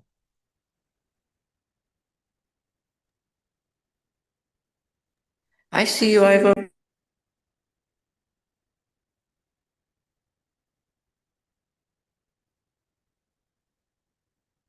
Okay, do you hear me? Yes, we see you. Okay. Hello, everybody. My name is Ivo Barzov. I am representing Bulgaria. I'll start with a few words about myself and my activity. More than 25 years in aviation business, focused on ground handling. At the moment, I'm working at Fraport Bulgaria, operator of Burgas and Varna airports. I'm key account manager there. Guest lecturer in Burgas Free University. Also, I participate in the management boards of two non-government organizations that support my ideas in the field of innovative air mobility. I will continue my presentation with highlights from my presentations of the Winter Global AM Forum, Regulatory Environment, Civil Aviation Act of Bulgaria, and Regulation number H6 on the conditions and procedure for the operations of the unmanned aerial systems and the supervision of their operators. There is a draft amendment of the Regulation H6, which has been published for discussions. The period for comments and suggestions is 30 days and expires in the end of July. The proposed draft regulation aims to optimize the requirements and processes for enabling persons from third countries to register as unmanned aerial systems operators in Bulgaria, ensuring the possibility for legal entities based on the approval issued by the Civil Aviation Authority of Bulgaria to provide activities related to the training and conducting exams for remote pilots for the open and specific category in accordance with the provision of implementing regulation of European Union 2019/947. The adoptions of the draft regulations is expected to have a positive impact on the unmanned aerial systems activities in Bulgaria. Government initiatives, government project, establishment of the test airspace U-Space Rakovsky. As a member of the permanent group of the coordination mechanism of U-Space in Bulgaria, I am closely following the progress of this project. At the last meetings of the group, we discussed the final report, which has not yet been approved. There are recommendations from the state body, and after they are fulfilled, it will be presented again. Information we received in the group about interest in establishing U-Space in another region of the country, Sofia. Regarding general population settlement, nowadays the unmanned aerial systems in Bulgaria are mainly used in open category, and this at the moment does not cause concerns. A lack of incidents related to drone operations and damage caused by these activities so far are in favor of the new technology. No change in the population settlement regarding the new technology nowadays. I'll continue with successful drone port models. We have to take into account the big potential of the underused aviation infrastructure in Europe, a vast and tapped network that could be repurposed for advanced air mobility operations. In Bulgaria alone, there are 4 major international airports: Sofia, Burgas, Varna, Plovdiv, 35 certified aerodromes, and more than 100 of smaller airfields, including dormant or semi-operational ones. Dronamics drone port model. Dronamics operates the world's first cargo drone airlines, powered by its high payload long-distance Black Swan drone, capable of carrying 350 kilos over 2,500 kilometers, needing only 400 meters of runway. Its operations are designed to be infrastructure light, using mobile loading and unloading equipment for cargo, as well as ground control stations, which the remote pilot operate from. This allows easy and cost-efficient deployment of drone ports at small airfields, logistics centers, or even factory lots. This model is already being implemented across Europe, with Bulgaria as a launchpad, showcasing how existing infrastructure can be transformed into operational testing and logistic hubs. Europe does not need to build new aviation hubs from scratches.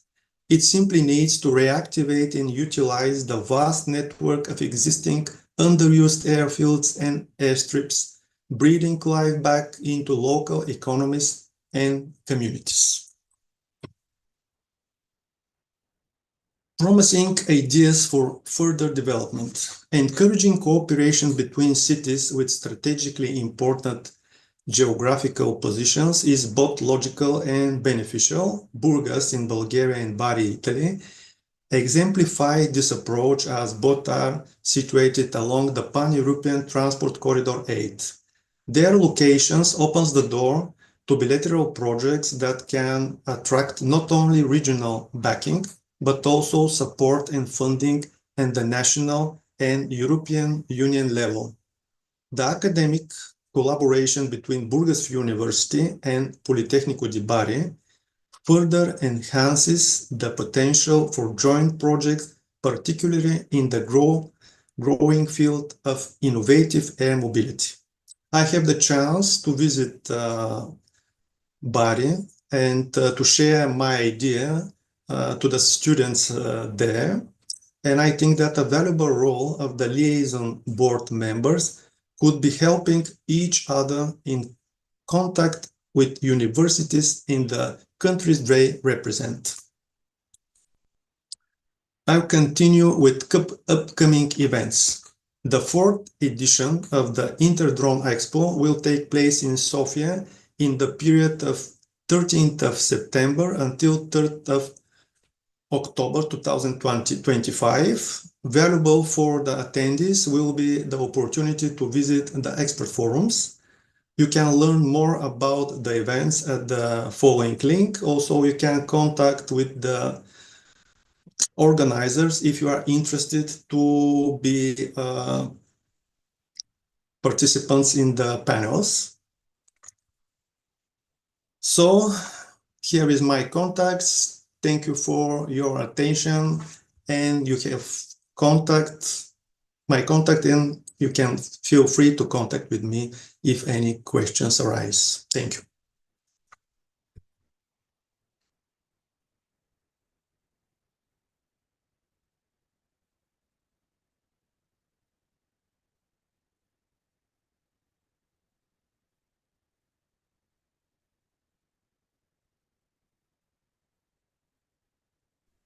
Gary, you're on mute. If you seem to be speaking there, you're on mute.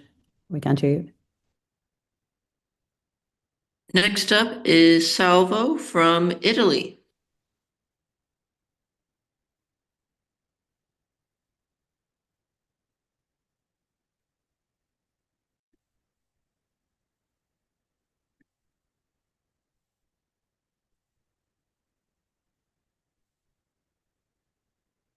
Okay.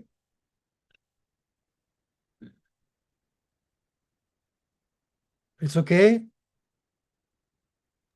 We can see it.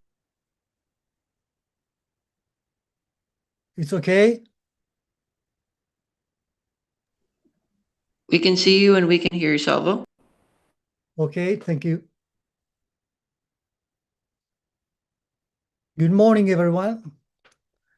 I'm Salvo Forzese, liaison for Italy at the Advanced Air Mobility Institute. Being here today is not just about representing a country, but about contributing to a shared vision that brings us together as liaison delegates of this institute. At the Advanced Air Mobility Institute, we all share a common mission, turning vision into real impact, not through declaration, but through practical collaboration. In Italy, we are working to do just that, connecting institutions, innovation, and the needs of local communities. We're among the first countries in Europe to adopt a national strategic plan for advanced air mobility. INAC's 2021 roadmap gave us an early advantage, but that advantage risks being lost if we don't turn it into a coordinated action involving public institutions, private companies, academia, local governments, and citizens. We can't talk about vertical without urban planners. We can talk about drone without engaging the communities that live under their flight paths. And we can talk about the future without those who will live it. International experiences confirm this. In the UK, the Future Flight Challenge is progressing thanks to strong civic engagement.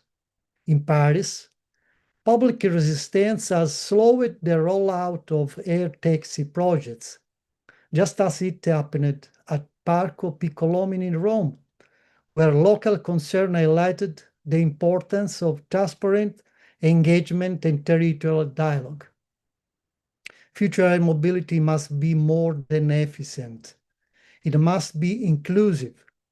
It must be an opportunity for many, not a luxury for a few. In Italy, we are testing this inclusive approach through participatory model. The protocol signed with ANCI Toscana, the Association of the Municipality of Tuscany, is a first operational model and is establishing a permanent table that brings together municipalities, experts, academia, and the third sector. One of the first results is the Toscana High River Lab, a sandbox project currently in the experimental phase, exploring drone corridors over fluvial and ecological routes.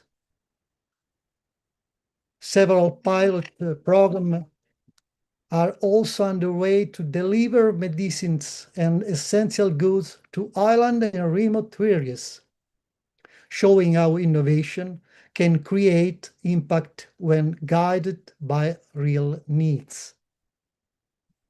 On October 16-17, the city of Florence will host the second edition of the Drone International Symposium, a sign of its growing role in shaping Europe's future mobility dialogue. It is from this foundation that we are now preparing to launch the first European city chapter of the Institute right in Florence.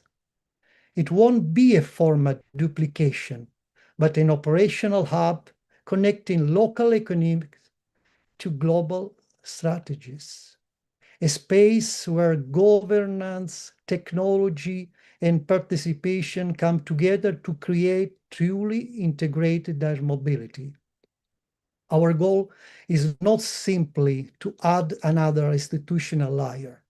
We aim to create a meaningful meeting point where planners, regulators, and citizens can work side by side to shape this transformation. If we keep listening, involving, and building together, this won't just be a new beginning. It will help Italy play a strategic role in driving a future of mobility that is connected, inclusive, and deeply rooted in our territories. Thank you so much. Thank you so much, Salva. It was really great to hear what's happening in Italy and great to see, the interest in the events. Thank you. And, Thank you. we look forward to seeing you again next conference. I'd now like to welcome Adrian. Adrian is representing the country of Albania, and he will be giving us an update on what's happening in Albania. But he's fortunate enough to be sitting in one of the most beautiful cities in the world, Vienna. So I'm sure he's enjoying his holiday. Hi, everybody. I hope you hear me and probably see my picture too. So you can make a connection with the LinkedIn connection I made with all of you. I'm very pleased and more than honored to be part of this excellent networking and experts team, and also honored to present a small country, which is not yet in the Europe, but I hope it will be soon, where some regulations and drone business is growing as in many other countries in the world.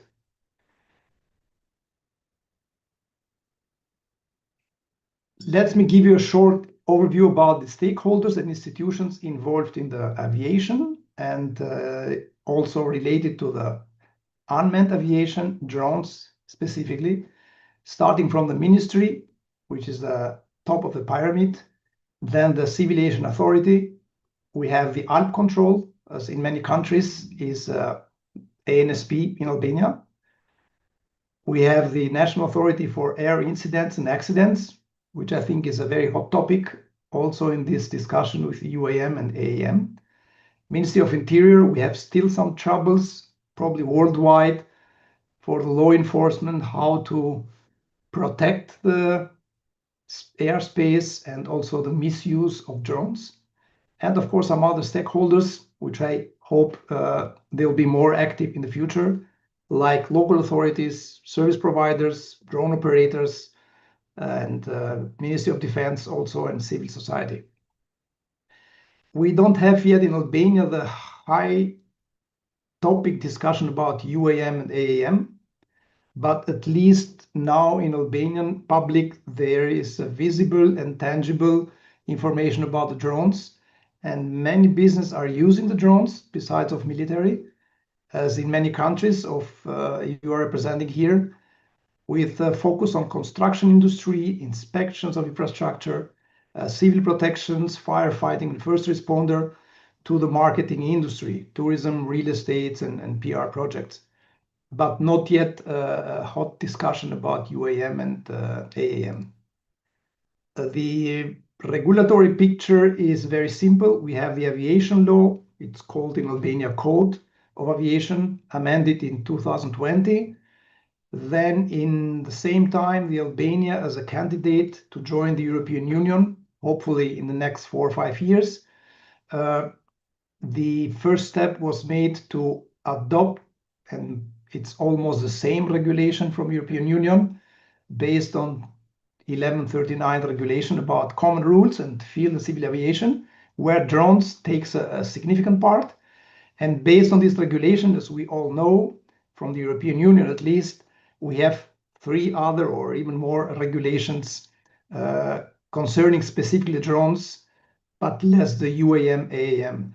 And all these regulations are in Albania active, 945, 947, 664 about U-Space, but not the rest of the U-Space regulations, but I hope it will come soon.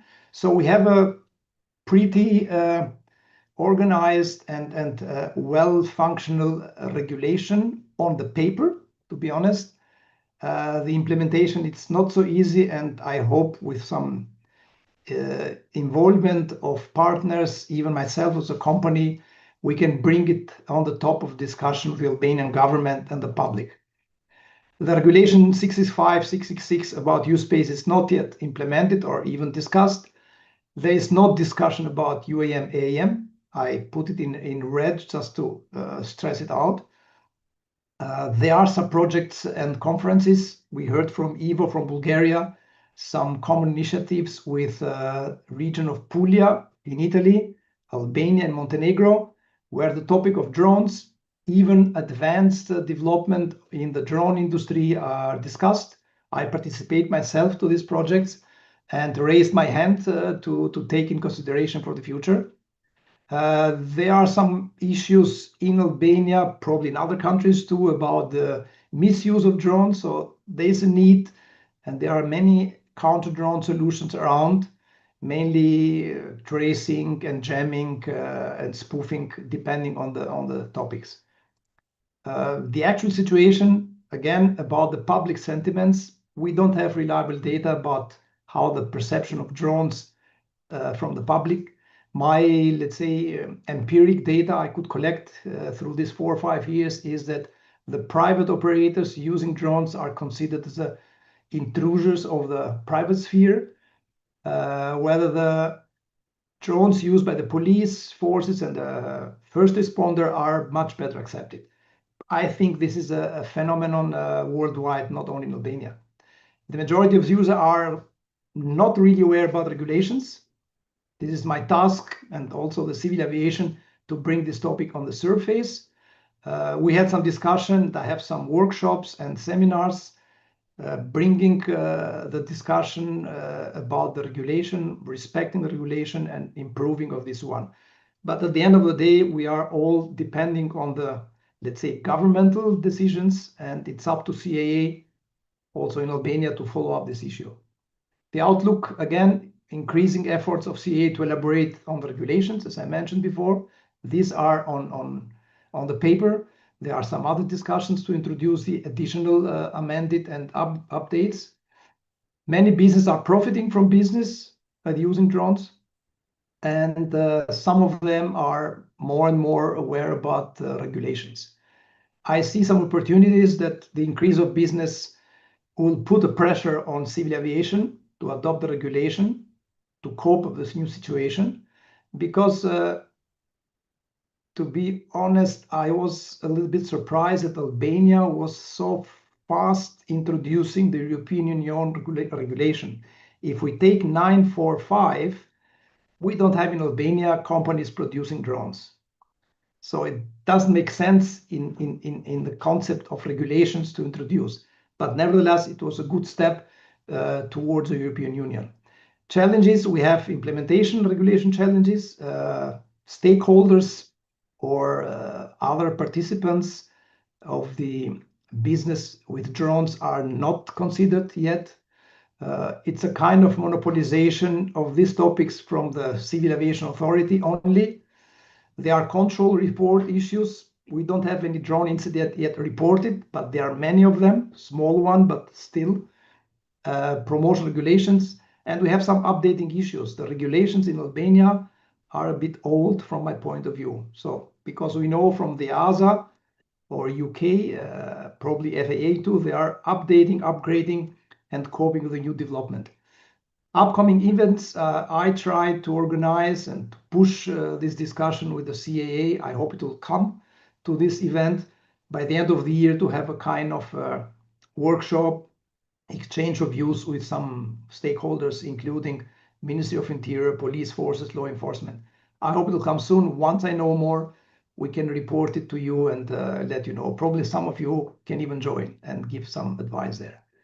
Yeah, conclusions. Albania has the most advanced legislation in the Western Balkans. There are 6 countries as a candidate to join the European Union. We are the first country which are introducing these new regulations.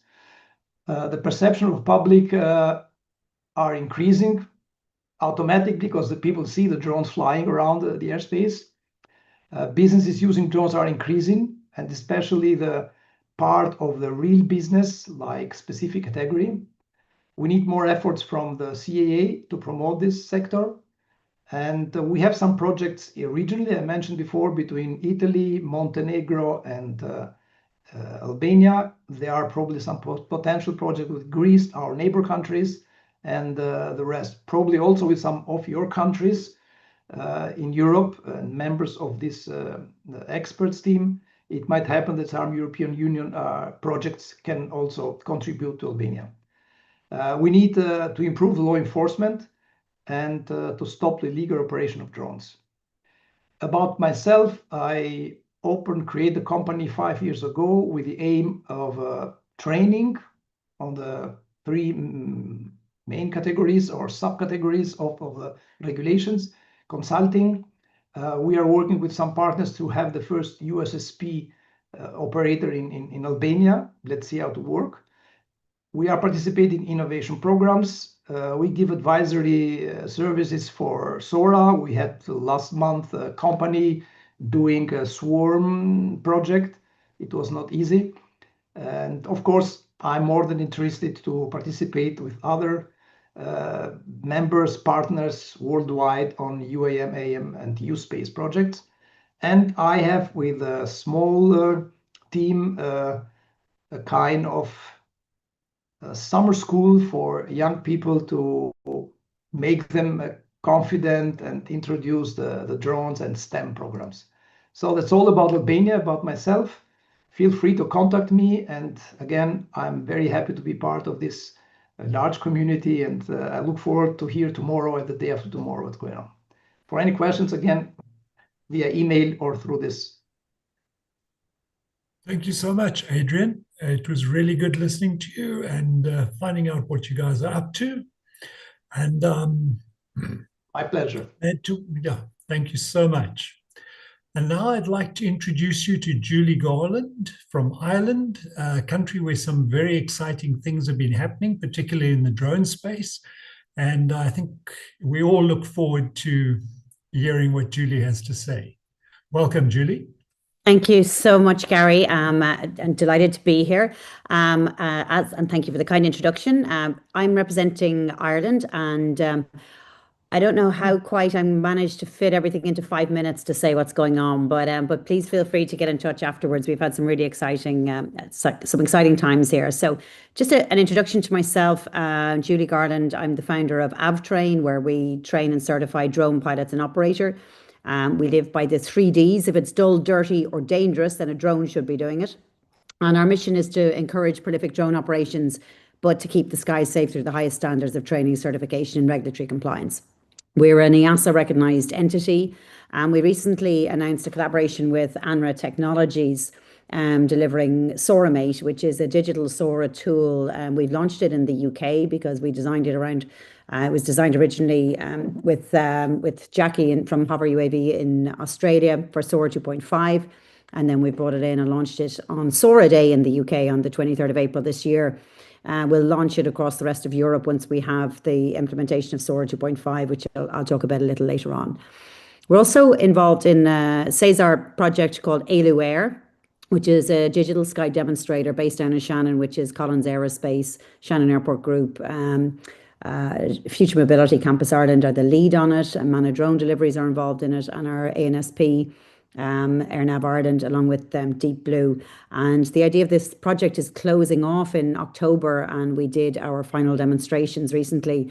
And the idea of this is looking at beyond visual line of sight flights using ground-based radar systems for identification and flying in and out of controlled airspace. So we launch out from Shannon, from next to Shannon Airport, from our drone port at FMCI, and flying to a small airfield that's in uncontrolled airspace. So it's the entry in and out from Class C into Class G airspace. So it's been a really interesting project over the last 4 years, as I say, drawing to a close, and we'll be presenting the results of that in October, which is there's an event being run by CESAR in October, demonstrating all of the digital sky demonstrators. And then we also have we've just been awarded funding for the Erasmus project, which is an Air Mob is the name of the project. And these are for COVES, which are Centres of Vocational Excellence. There's 5 countries participating in it.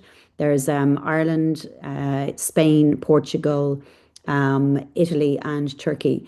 And the funding was awarded to set up a COVE in each of those jurisdictions. The partners in Ireland here are TU Shannon, which is the Technical University in Shannon, Future Mobility Campus Ireland, and ourselves as AVTrain. So really excited about that project. Just kicked off in Portugal in May. So the idea of the Centre of Vocational Excellence for Advanced Air Mobility is looking at the gaps and skills gap analysis as we move forward in the industry. A little bit about myself. I'm the president of JEDA, which is the Joint European Drone Associations, where we have 24 national associations representing from 22 different EASA member states. I'm also the vice chair of the JARIS Industry Stakeholders Body Steering Committee. JARIS is the Joint Authorities for Rulemaking on Unmanned Systems. I also sit as the vice chair of the Unmanned Aircraft Association in Ireland and was the founding chair 10 years ago, which we celebrate our 10-year anniversary this year. I sit on the board of advisors for the Estonian Aviation Academy. As you know, I'm the Ireland liaison here for the Advanced Air Mobility Institute. I also sit on the Flight Safety Foundation Autonomous and Remotely Piloted Aviation Capabilities Advisory Committee, along with the UKRI Future Flight Challenge Advisory Board. So we keep ourselves busy and keeping up with what's going on in the industry. Our partnership with, please look up soramate.co. You can log in there. And if anybody wants to walk through the platform and how we've gone about digitizing SORA, please just get in touch over the next few days. As you may know, ANRA Technologies were the first USSP, EASA certified USSP, which was announced at Airspace World. So delighted to partner with them to deliver SORAmate with them.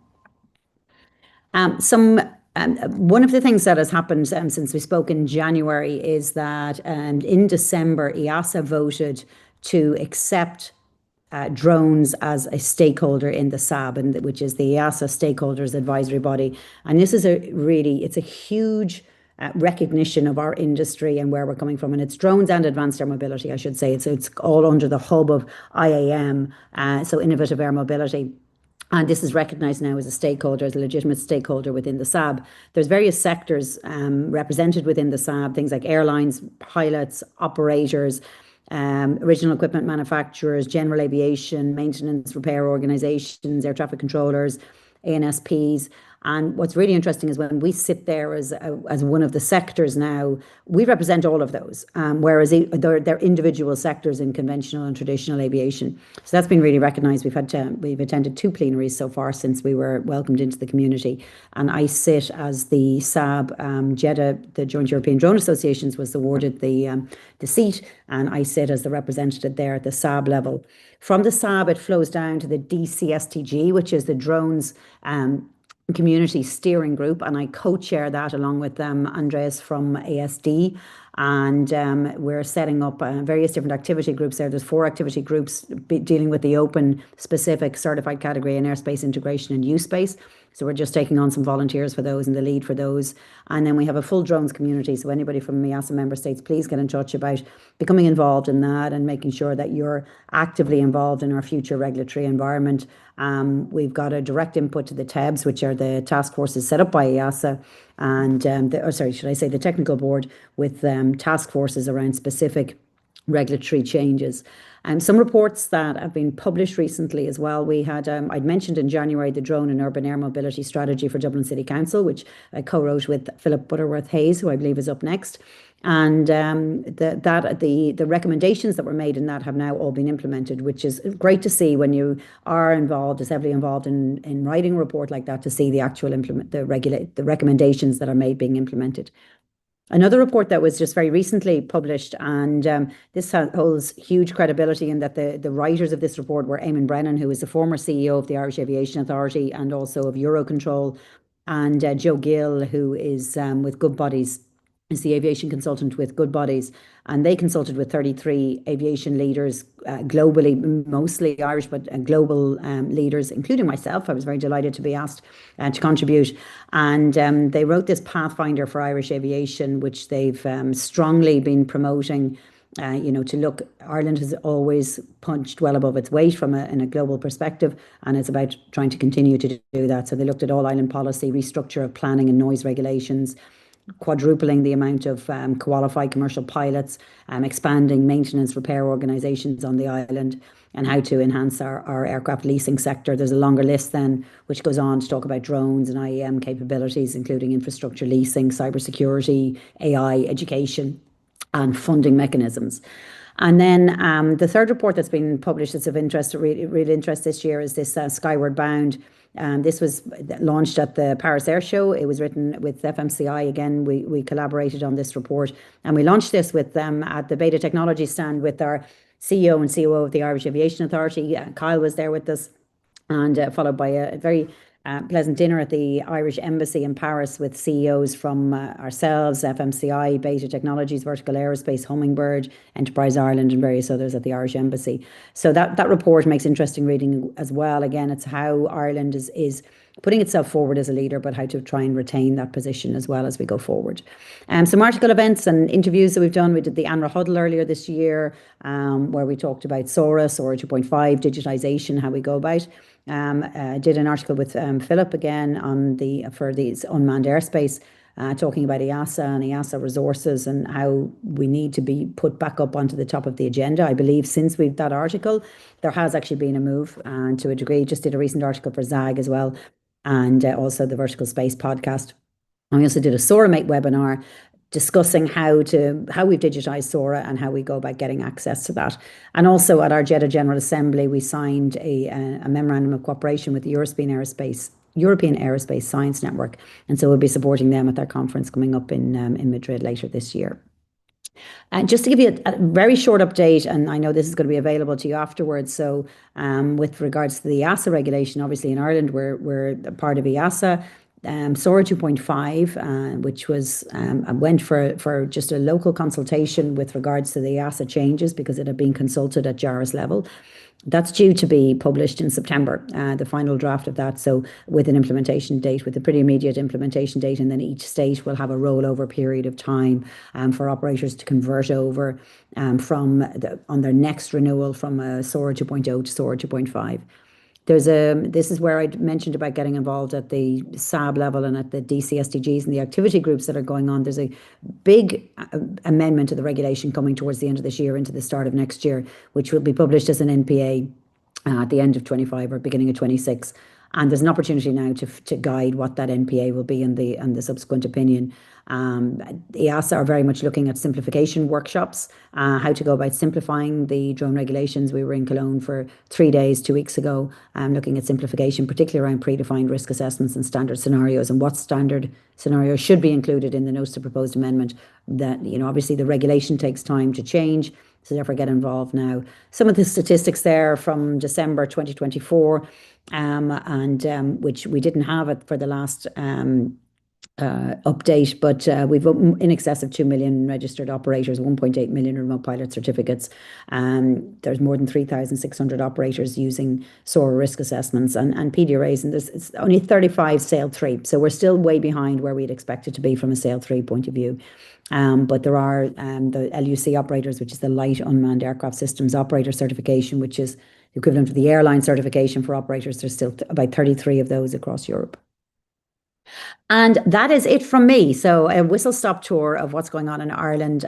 There's a lot more going on. I have a very brief introduction to it. So there's so much more going on, particularly with Mana drone delivery and their expansion across Europe and various other operators. And we've been attracting, both heavy lift delivery drone companies. Wing are here as well, and multiple other really interesting things going on. So it's great to be here. Sorry, the update is so brief, but please, my contact details are there. Please reach out and we can talk you through anything else, particularly our SORA-Mate platform. Thank you so much, Julie. It's really good hearing from Ireland. And as you say, Ireland is definitely punching above their weight in this one. Thanks, Gary. Thank you. Our next guest, I think most of you who follow LinkedIn and aviation publications will know very well. Philip Butterworth-Hayes, always there with the latest news. And always some good insights from Philip. It's really great to welcome you here, Philip, and the floor is yours. Thank you very much indeed, Gary. And it's always very dangerous to follow. Hang on a second. Get this to work. Always very dangerous to follow Julie when one's talking. However, can you see my screen?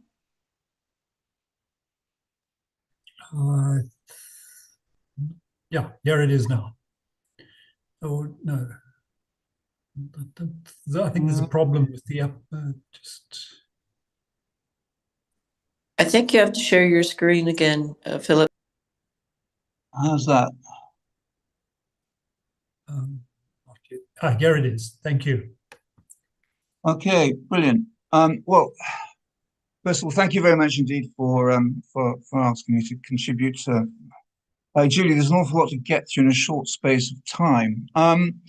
So from the UK, it's that's not the UK, is it? That's something else. We're in the crawl walk phase. We're still crawling, but we are starting to crawl a little bit faster. If I can actually, I'm sorry, I'm having problems here with my. Yes. So in the last 6 months, we have seen a surge in development in the UK's industry. We've seen airport-to-airport flights taking place now from 2 different manufacturers. We've got a raft of regulations covering vertiports, platforms, and UTM systems that have been published. And we actually have 2 airport-based operational vertiports now capable of handling EVTOLs. One's in Snowdonia and the other one's in Bicester. And the UK Department for Transport has announced it's redesigning manned aviation flights or crewed aviation flights to help pave the way for new technologies like drones and eVTOLs. We started autonomous drone operations to move blood samples between 2 hospitals in central London. And this is actually quite a milestone for us because we are now flying these many, many times a day right over the center of London with autonomous wing drones, and this has been very successful. So what's happened in the last 6 months? Well, as I said, Vertical has announced some airport-to-airport piloted flights. The UK's Skyfly-X has also started making airfield-to-airfield flights. There's a lot of work going on in the UK on hydrogen, and hydrogen is for the long term, but nevertheless, it's starting to get some real traction now, and airports as well as aircraft manufacturers are getting involved, and research agencies. And Zero Avia is one of the prime examples of that. What else has been happening? We have hybrid electric research going ahead. The British Standards Institution has published a very important guide to solar technology. The UK likes to think it's sort of in a very happy position. We can take the best that Europe is doing and the best that the USA is doing and put them all together. And to an extent, we're doing that. But that requires enormous resources. And now we're no longer part of EASA. I'm sure the regulators are doing a tremendous job, but the amount of effort that goes into regulating these new industries is enormous. Yes, so that's one of the things that's happened. So we have joined this international group of AAM regulators to look at how we can combine certification, and this is a major step forward, I think, really. But we also have, at the same time, the CAA has set itself this goal of 2027 for widespread use of BVLOS drone operations at scale.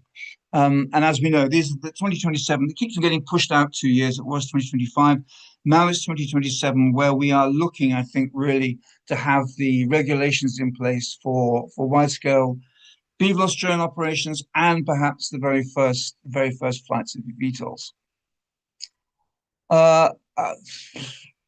We have a very, I'd say, a very advanced, technically exciting industry. I've mentioned a few of the key players up there. Apologies for those who I've missed, but as you can see, the number of players we have in the UK, they span everything from the BVLOS world to large eVTOLs, and I think it's important that we do have this scale available, so we can look at the first flights of eVTOLs with two or three people, all the way up to much larger eVTOLs taking 20, 30, 40 passengers, because this is seriously not going to be a mass transit industry until we actually have that scalability, and scaling scaling is almost as important as the first operations. The drone sector, it's doing okay in the UK, but as you can see, some of the compound annual growth rates of 1.65% is not huge.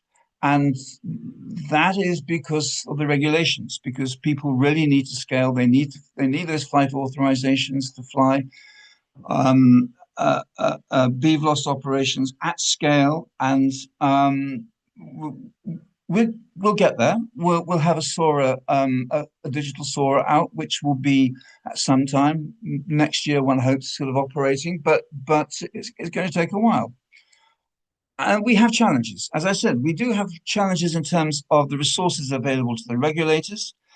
We do not have the vast quantities of revenue available for research and for certification.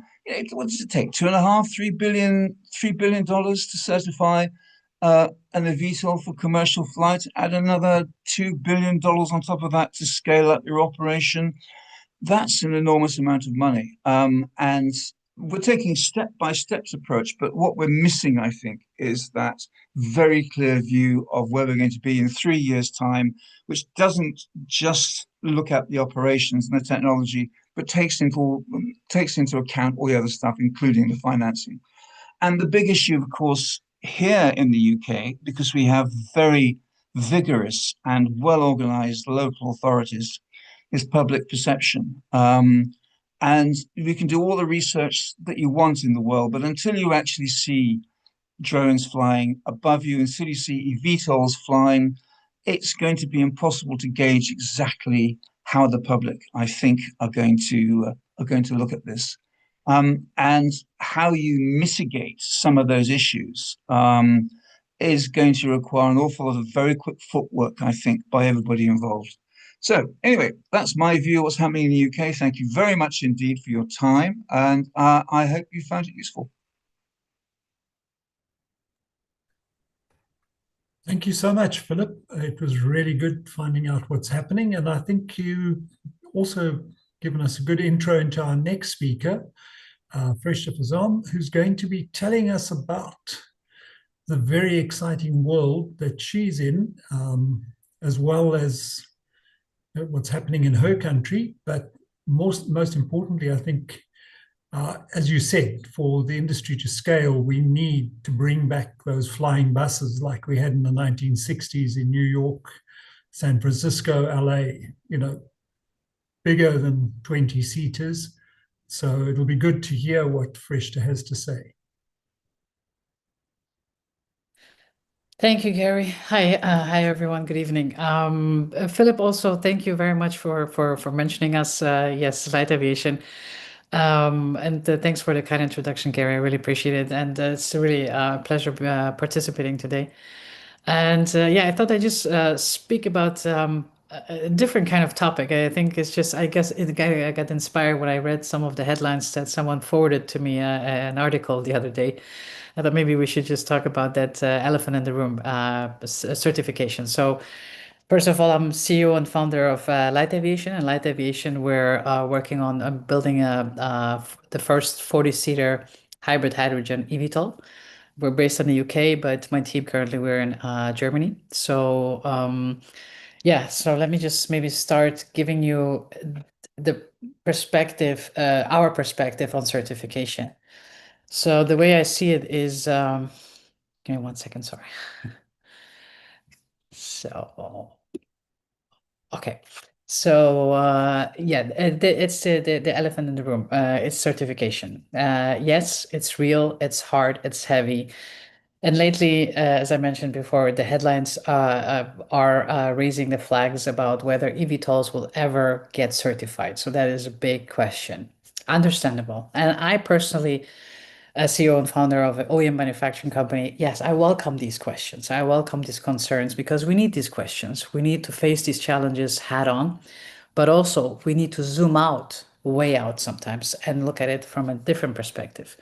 And like you mentioned, Gary, as well, like one of my inspirations back then when we were researching was also the ferry Rotterdam in the UK in the 1960s. So if we were already like mapping out the routes back then, why can we not do it 70 years later with so much more advanced technology? So that was my base thought. So this is sorry. 1 second. The challenges. So it's true. So what are the EVTOL certification challenges? So mainly, as Philip also mentioned it, so it's also the resources from the regulators the side, but also technically, yes, they're reflecting some doubts, some worries, even disillusionment around the certification of EVTOLs, especially the air taxis, the two-seater air taxis. The concerns are valid: too many rotors, too much novelty, battery inefficiency, transition modes, and of course, regulators playing catch up. But I invite us all to take a deep breath here, because and then look at this from a higher altitude. Because when we look at the history of disruption, aviation 1.0 versus 2.0 now with the air taxis, when the first airplanes flew, regulations didn't even exist. So governments scrambled to invent them. Engineers broke every rule in the book because the book hadn't been written yet. But that didn't stop anyone. That didn't stop anyone, and it won't stop us either. Everyone that's working right now on the drones and the EVTOLs, that won't stop us. So it is a matter to definitely consider the certifications, but it will not stop us. And so the challenge here, for example, for me was as well, I mean, it was not a challenge, but it was interesting to see. The first reaction before I actually announced my project, the first 40-seater eVTOL, I actually mentioned it to a lady that's very well established in the aviation industry. And the first thing she said, Freshta, but you know, you're tapping into one of the most highly regulated industries on the planet. And I said, I know, and I'm not, but I know it's doable. And if I was afraid of certification, I wouldn't be here, which means light aviation has been rising since 2020. So we received 23 pre-orders for our aircraft worth 920 million already. We have 5 more pre-orders in the pipeline, working currently on 19 different projects on 4 continents, and we're tapping into a $474 billion market. So, and why we will certify? Hopefully, yes, with the optimistic perspective that we have, because we try to design it from day one accordingly, considering the certification. So even 5 years ago, we knew certification would be the wall every visionary would hit, because we studied, we took the weaknesses and the strengths of every eVTOL that was out there in the market, to understand how can we actually make sure that we get certified. So we asked ourselves, how do we fly with it, not into it? And everything that was designed basically around these 2 basic questions. Can we take off with 40 passengers or 4.5-ton cargo vertically and cruise? The answer is yes. And can we get it certified? Yes, eventually. That is the hope.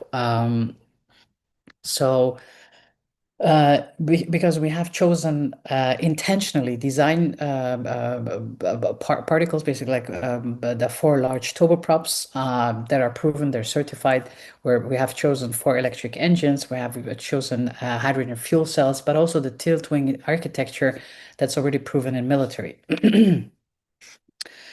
So, and then the importance of the two-seater air taxis. They have been now around the last, let's say, the last decade. They were a personal inspiration for me as well, for my journey. And if I see a Joby or an Archer taking off, I'm thrilled. I'm really absolutely excited, because they're paving the way. We are the next scale up with a 40-seater. But when I see them actually operating or doing their test flights, so they're already 10 years or 5 years ahead of us in testing. They're helping regulators as well learn what works and what doesn't. So EASA, for example, has already defined some of the regulatory path for hybrid electric VTOL aircraft with passenger seating. via its SC VTOL framework. So this is just one simple example that regulation is moving forward. So it's not stagnating, it is happening. There is a lot of work that's being done by the regulators, whether it's in Europe or in the US with the FAA, or even others in the UK as well, and the GCAA. Everyone's working on it because they know it is inevitable, it's happening.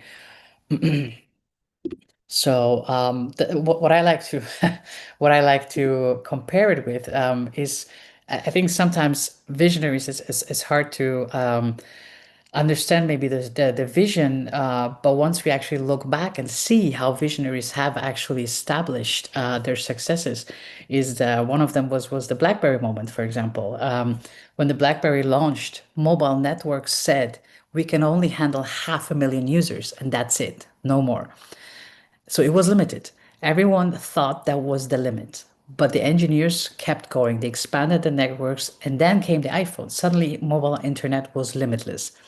Why? Because one crazy team believed the limit was just a starting point. And that's where we're now. BlackBerry was first, the iPhone moment is coming now for our eVTOLs. Just like with eVTOLs, the challenge isn't whether they fly, but whether systems and the entire infrastructure can as well grow with them. And yes, also for us, we have our challenges, big ones. We have a 40-seater, which has a length of almost 20 meters and 19-meter wingspan. So we have our own challenges, and especially we have a larger range of up to 1,000 kilometers. So we're not flying rooftop to rooftop like the air taxis are planning. I mean, we're planning back then, but we're flying city to city, region to region. So we have completely different challenges here. And so yes, the use cases, they're challenging, but they're lucrative. The benefits, they're challenging, but they're lucrative. And the partnerships, they're challenging but lucrative. But our infrastructures, the partners that we have in general, the suppliers and our infrastructure partners, they believe in us. Our investors, they believe in us. Our customers, the airlines, they believe in us. The aviation industry, they believe in us. They're seeing what is happening. So I think it's just a dance now. So the last decade, I think we're all dancing to the same rhythm and the same, and we're looking all into the same direction. And so yeah, the bigger picture here is eVTOLs are currently at this state, 2025, still somewhere partially for visionaries. So eVTOLs are not for everyone yet, because there are those who see 10, 15, 30 years ahead. But if you only see today, that's okay. But then it may be hard to understand what we're building for the future, because we're not just building an aircraft, we're building a future movement system here. So for us, it's not if, it's not even when, it's just how fast and how smooth can we align with the entire ecosystem. And so the way we see certification is not a wall, it's a mirror. Certification is not our enemy, it's our greatest ally. We need certifications in order to make sure that we have safe aircrafts. It reflects, but also it reflects how serious we are. We've already started early talks with regulators. We're not waiting for permission. We're inviting them to the table now because we want to build this industry together with the regulators, but also with our partners and suppliers. So yeah, and then again, from our perspective, from vision to reality, I know for some it's difficult maybe sometimes to see that the power that's behind it, but we're not naive, we're not reckless, we're not idealists, but we're realists with vision, and we're engineers with imagination, and we're founders with fuel, and we will fly. Not because it's easy, but because it's necessary. Because this time, the sky isn't the limit. So we're living in great times, whereas the sky is just really the beginning.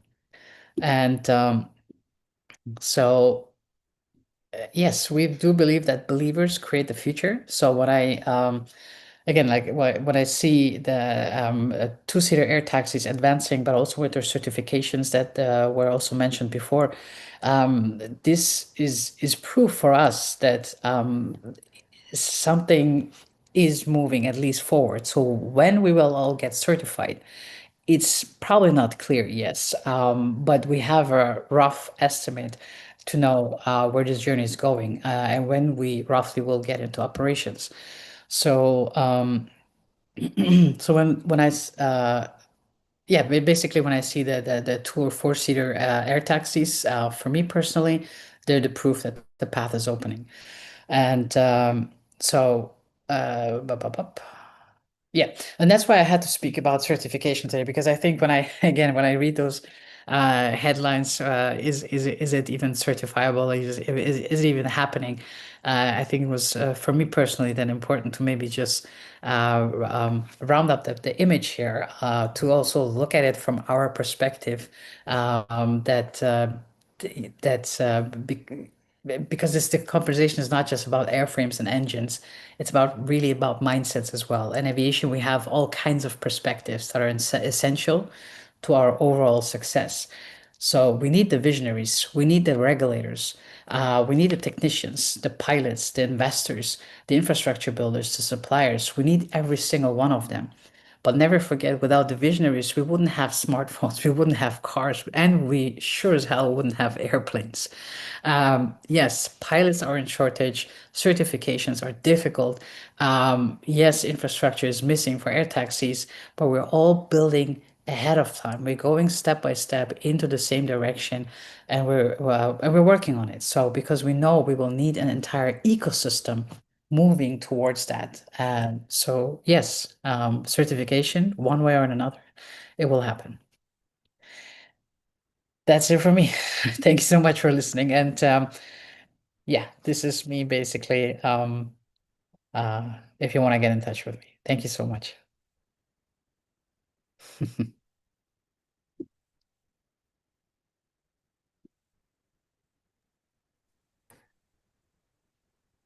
Thank you, Freshta. It was really good listening to you. And I think, people sort of forget, and, I always go back to history. If you look at the 1946, when the first 2 helicopters were type certified, one was a 2-seater Bell 47. The other one was, what I think it was 4/5-seater, the S-51 Sikorsky. And you look how fast they moved to the point where the Chinook came out in the early 1960s, when suddenly you had aircraft close to the size of what you're envisaging suddenly there. Or, for example, from the de Havilland Comet to the Boeing 747 and C5 Galaxy, in the 60s. And that was literally, 2 decades and was there.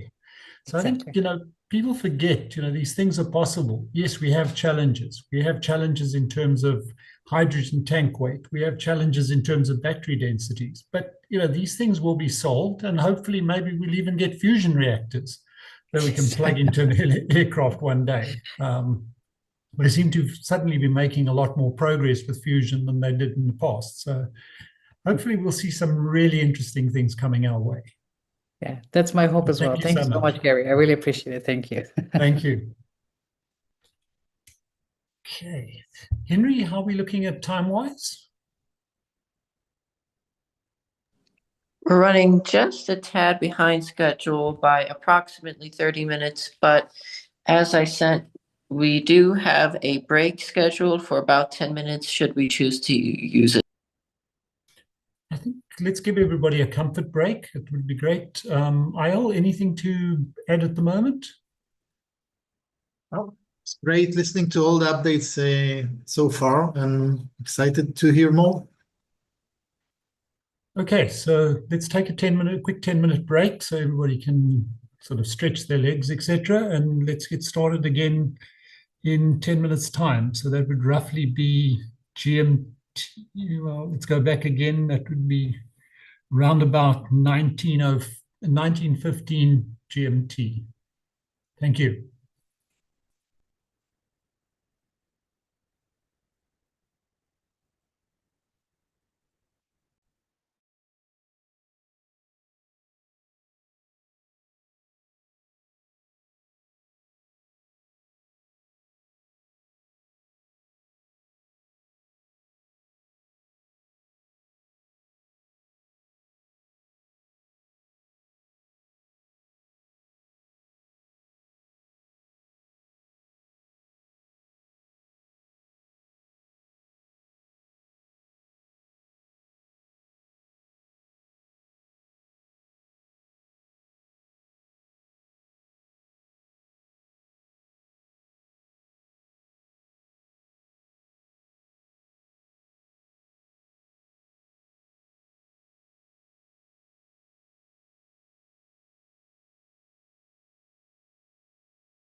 I guess since there's a little break. Oh, they're back? If there's a little break to anyone tuning in. I am working on something pretty damn cool for the EVTOL space. And I'll give you guys a sneak peek. I'll be showing this. I'll make a whole video on this actually.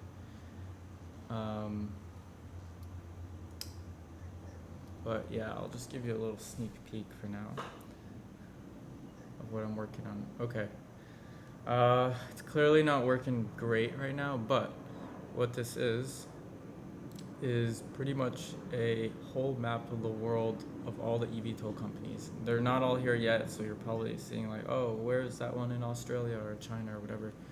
I'm slowly getting all the data together, but let's jump in. Let's say like this area here, there's a bunch. Oh wow, why are the pins not working well? Okay, and there's gonna be a pin and it'll show you like Beta Technologies, take you to their website, and also their aircrafts, which you can click and it'll take you to a link of what the aircraft looks like. And is this their website? .team? Beta.team. Cool, I didn't know. So yeah, so I'm working on this. I'll be releasing this. I'm slowly getting all the companies in the world. This will be a really cool project. You'll have here these filters and you can search. So, you know, let's say Archer.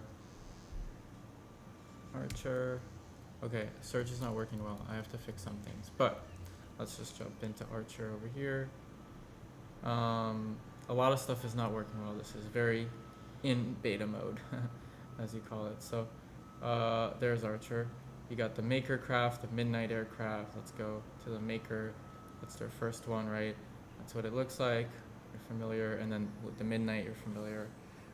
So this is really cool because, well, first of all, the website it takes you to is a really cool website. I'm going to go over that in my video, but it's going to be just like a really cool way to see and visualize where every company in the world is and which are next to you. There's actually, I'm in Florida. There's actually a bunch in Florida. I'm surprised. Look how green Florida is compared to what the heck. This map is a little weird. I don't know if it's really like that, but there's actually a bunch of companies in Florida that I'm really surprised. So I want to see like really mapping them out. Like maybe I can go tour somewhere. Just really the cool part is to learn about the different ones. Like you can just discover so many different companies you've never heard of. Like what is Areola Dynamics? Let's check out there. I've actually never even heard of this one. What? Is this even an EVTOL company? Okay. I don't know, honestly. This is a weird one. So yeah, my data is obviously a little bit incorrect. I have to work on some things. There we go. This is not working. So I'm not publishing this just yet. When it's done, I'm going to be publishing it on my YouTube and Reddit so people can just access and use whenever they want. But yeah, that's kind of the big idea there. Just wanted to show you until this is back online. Anyone watching? Any questions? No, not yet. Cool. Well, you guys came for the EVTOL conference, so we're just showing you while we're on break.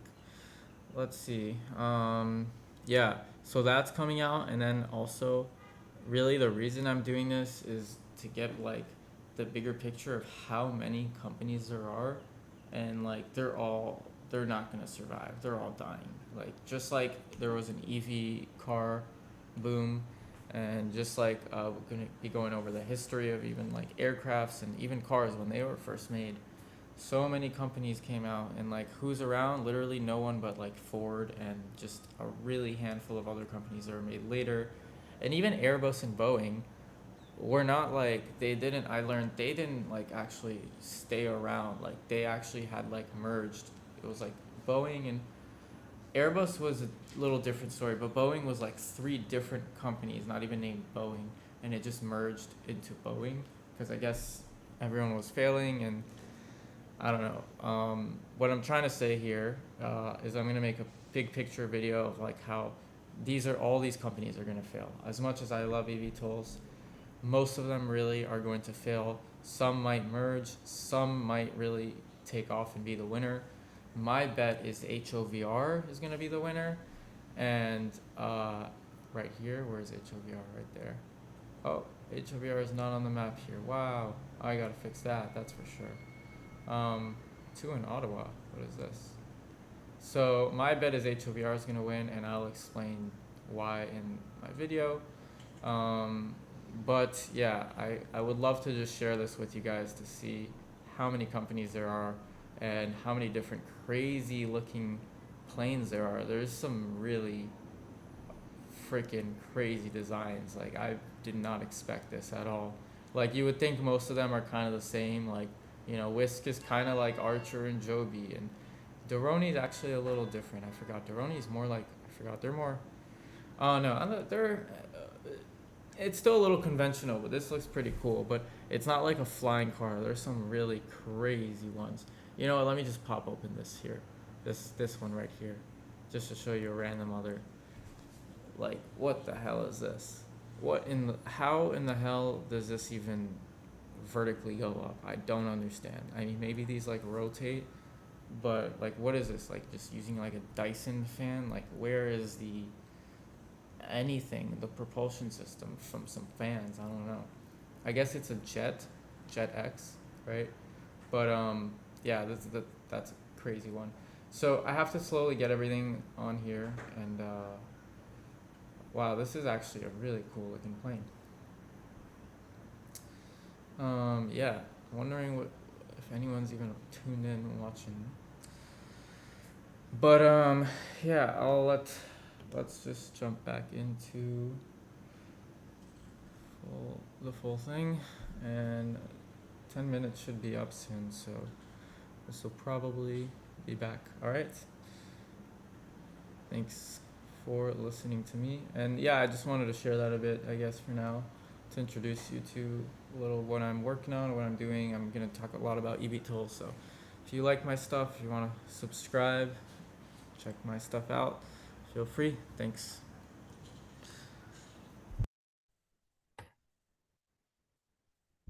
Wow, perfect timing. He's back.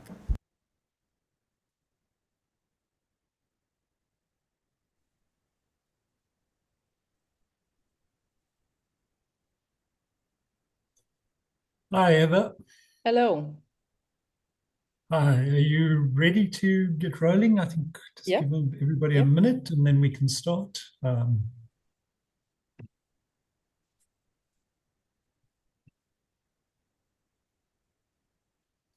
Is it showing good? It's showing well, yeah, that looks good. Okay. And we can see you clearly as well. Good.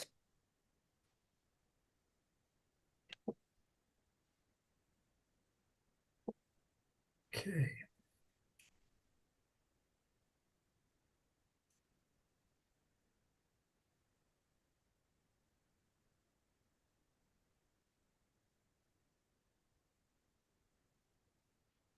Okay, thank you, everybody. I hope everybody had a break, and so glad to welcome Professor Eva Malavetti from Embry-Riddle University, where she's an assistant professor, and she's also a member of our Advanced Air Mobility Institute's Research Council. So it'll be really interesting to hear what she has to say on how AAM can deliver sustainable tomorrow. The floor is yours, Eva. Thank you for the introduction, Gary. Thank you very much all for having me today. It's great opportunity to presenting for the first time in the Advanced Air Mobility Institute. Thank you for this opportunity. As Gary said, I'm an assistant professor and program coordinator of Embry-Riddle Aeronautical University in the United States for the master's program in aviation and aerospace sustainability, which I had the honor to redevelop from the beginning, offering all these new topics that the aviation industry requires currently to meet all these targets, the Sustainable Development Goals, implement new approaches regarding sustainability. Now, sustainability in advanced air mobility, it's something that is very different from what we have heard in the previous presentations. But the big question is how we can make all the different air transportation sectors contribute to a sustainable tomorrow. We all know the words, we all hear the word sustainable, sustainability, sustainable development, but do we actually know how to use or how to apply these sustainability principles to all the air transportation sectors, aiming to develop this or to recreate, to be exact, this sustainable aviation sector? Now, of course, the ideas that I want to share with you all, they cannot be 100% elaborated within 10 minutes or 15 minutes in this presentation, but I want to show you a little bit what is the role of system thinking in any aviation organization, in any aviation sector, for creating a sustainable tomorrow. And everything starts from this diagram and sustainable development as a definition. So if we all sit down and think, we hear every day about sustainable development, sustainable aviation fuel, sustainable designs and technologies. And for a reason, most of the people, they confuse it with environmental protection, with ecological sciences. Well, we need to be very careful when we talk about sustainability and sustainable development. First of all, sustainable development, it's a term that came into public around 1987 with the Bratland Report.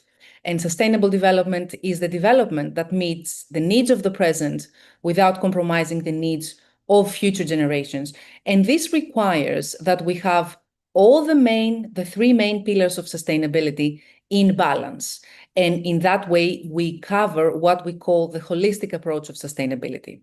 So as you can see in the graph, we have the environmental aspect of sustainability, the social aspect of sustainability, and the economic aspect of sustainability. We cannot have a sustainable model if we don't have all these three aspects in balance. As you can see in the graph, these three circles, they are interconnected and interlinked.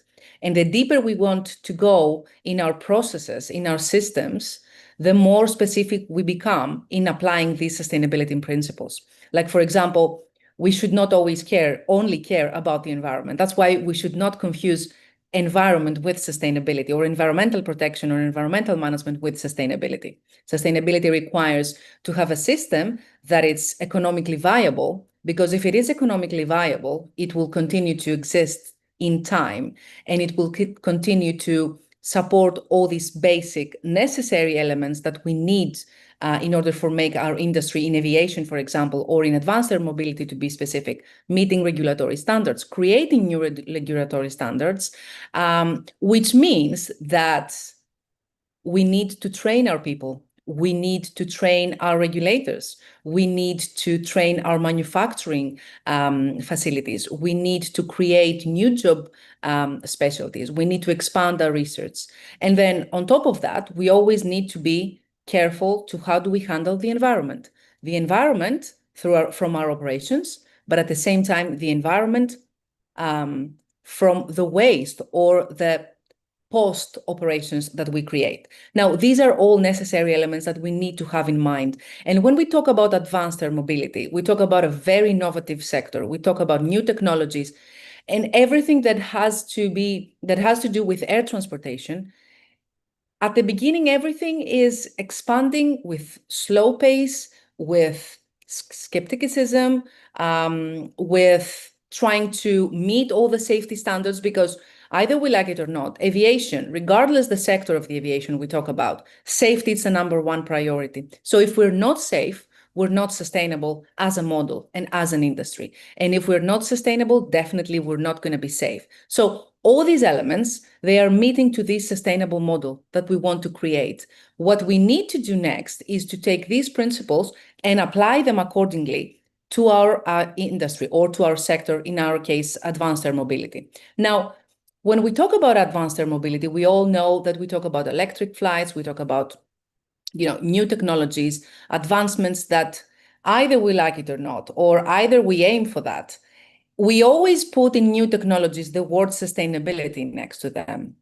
And inevitably and unfortunately, we end up confusing what we actually do with what we want to do. And this up ending to be what we call the greenwashing illusion, which is something really, really bad. And I'm sure that you all have heard the last couple of years with airlines doing actions, that they weren't representing the actual result regarding sustainability or environmental sustainability. So do we actually know what makes advanced air mobility a sustainable sector? And this is a question that I pose to all the wonderful presenters and audience that we have here today. Do we know how we can make advanced air mobility a sustainable sector? Do we know how we're going to avoid this greenwashing culture that exists out there? Because we all want to say that whatever we produce, it's friendly to the environment, it's friendly to the people, and it's developed for a viable industry, but also for supporting the society. So we need to be very careful. And in order to do that, we need to start building a culture in a way that it will start from the leadership and then reach out to all the ladder of employees in any industry, in any company, in any organization. And this is what we call systemic thinking. And this, of course, has to do by understanding what our operations are, how our system works. Now, when we talk about advanced air mobility, the first things for somebody who's not familiar with the topic or with the sector, the first thing we need to consider is, of course, what are we going to have as benefits, environmental benefits at the beginning? And of course, we're going to have reduced emissions because we won't have the combustion from the operation of the vehicles.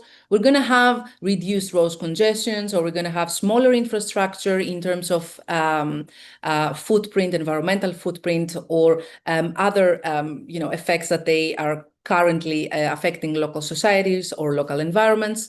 And at the same time, we're going to see expansion of specialties, expansion of research. And all of you, companies that they have started developing these EVTOLs, that they started developing drones, that they're expanding, that they're working with the regulators and manufacturers for that purpose. So we see things are expanding. And inevitably, by creating new job specialties, by trying to reduce emissions from flight operations, these are all elements that they are contributing to sustainability.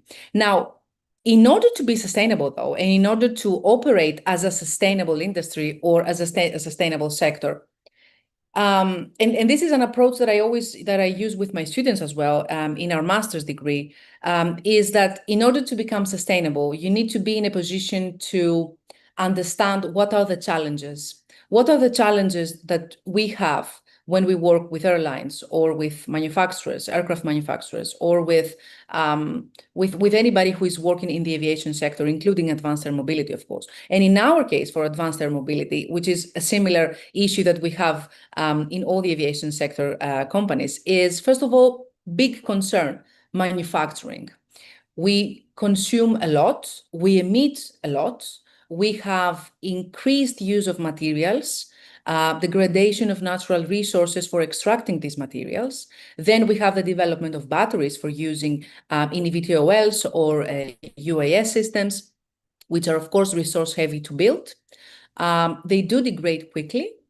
And then we end up with a big amount of waste. And the big question here is, what do we do with that waste? Do we stop thinking, or do we stop being sustainable only to the point that we operate?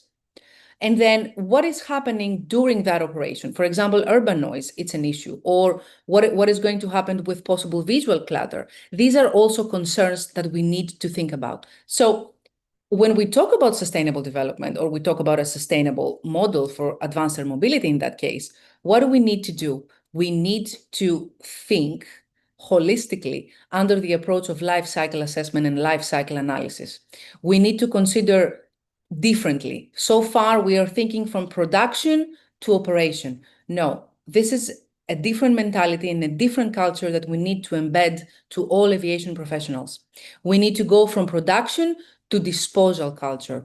What do? Are we still staying in the cradle to grave approach, meaning we use it, we develop it, we use it, and then we put it in the landfill as waste?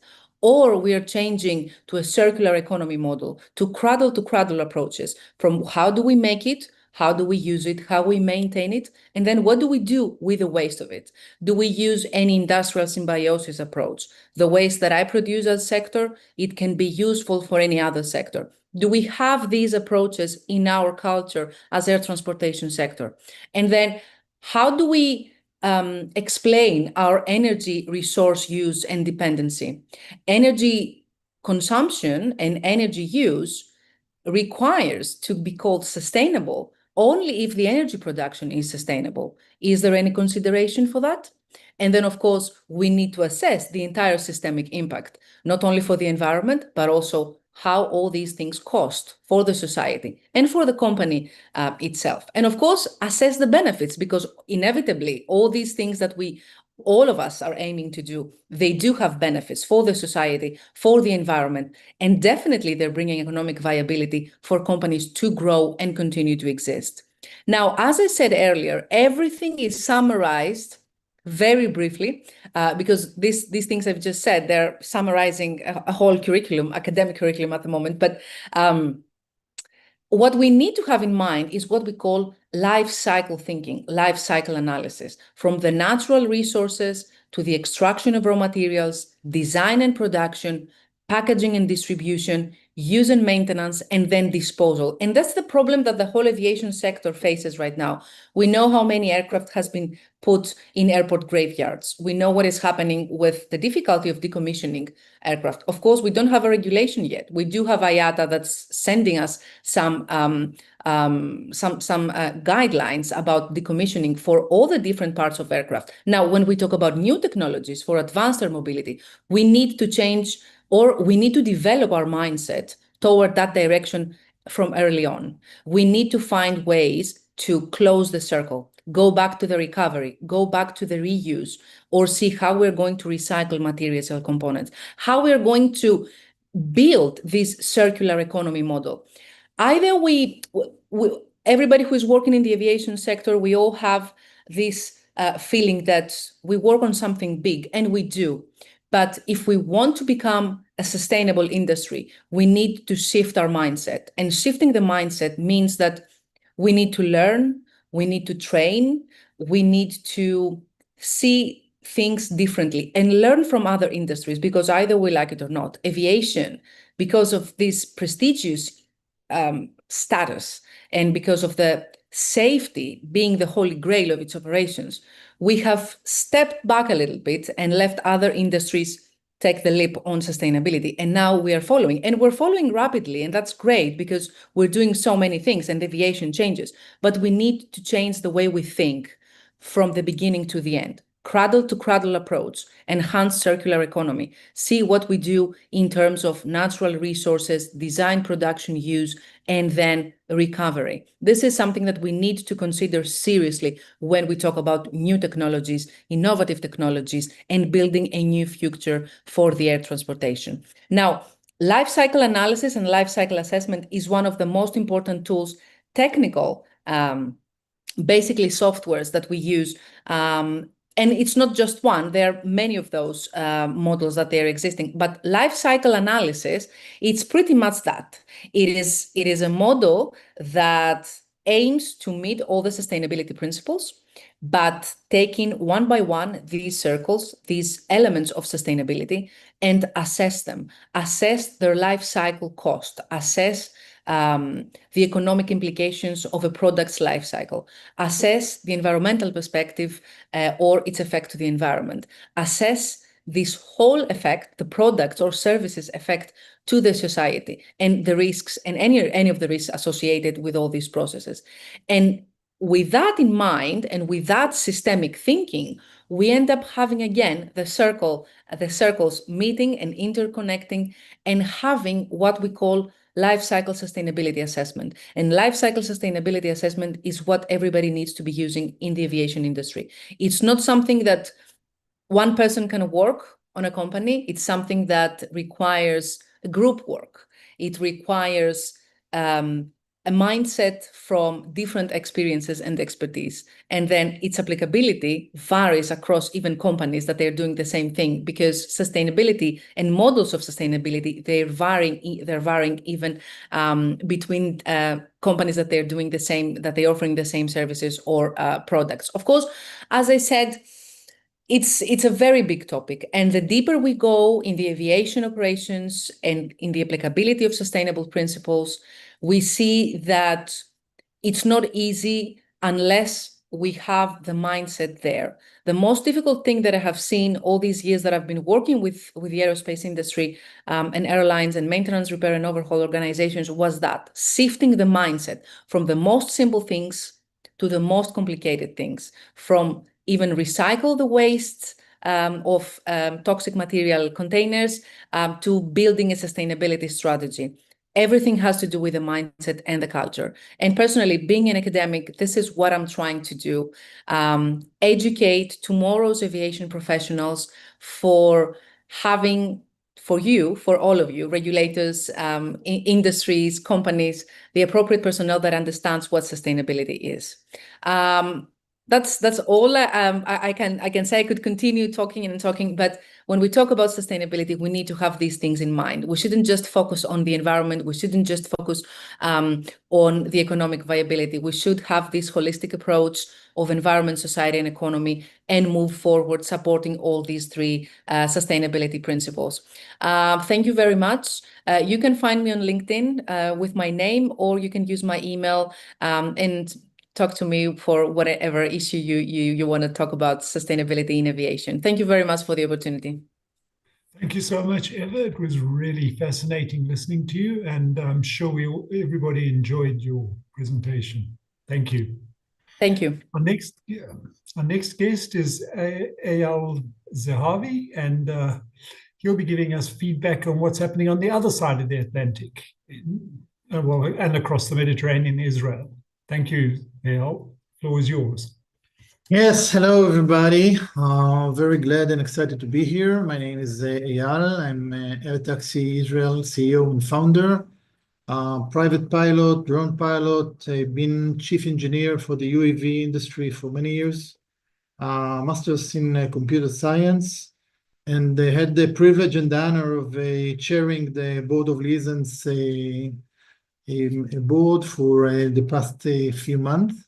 I'll be talking a little bit about the Israeli advanced air mobility local market. So some milestones. We have quite a few manufacturers. One of them is an EVTOL manufacturer named AirEV, a company specializing in building a two-seater, and recently opened a new 32,000 square foot manufacturing facility in Israel, designed to support production of both uncrewed cargo eVTOLs and the two-seated pilot model, capable of assembling up to 100 aircrafts per year for the price of approximately $250,000.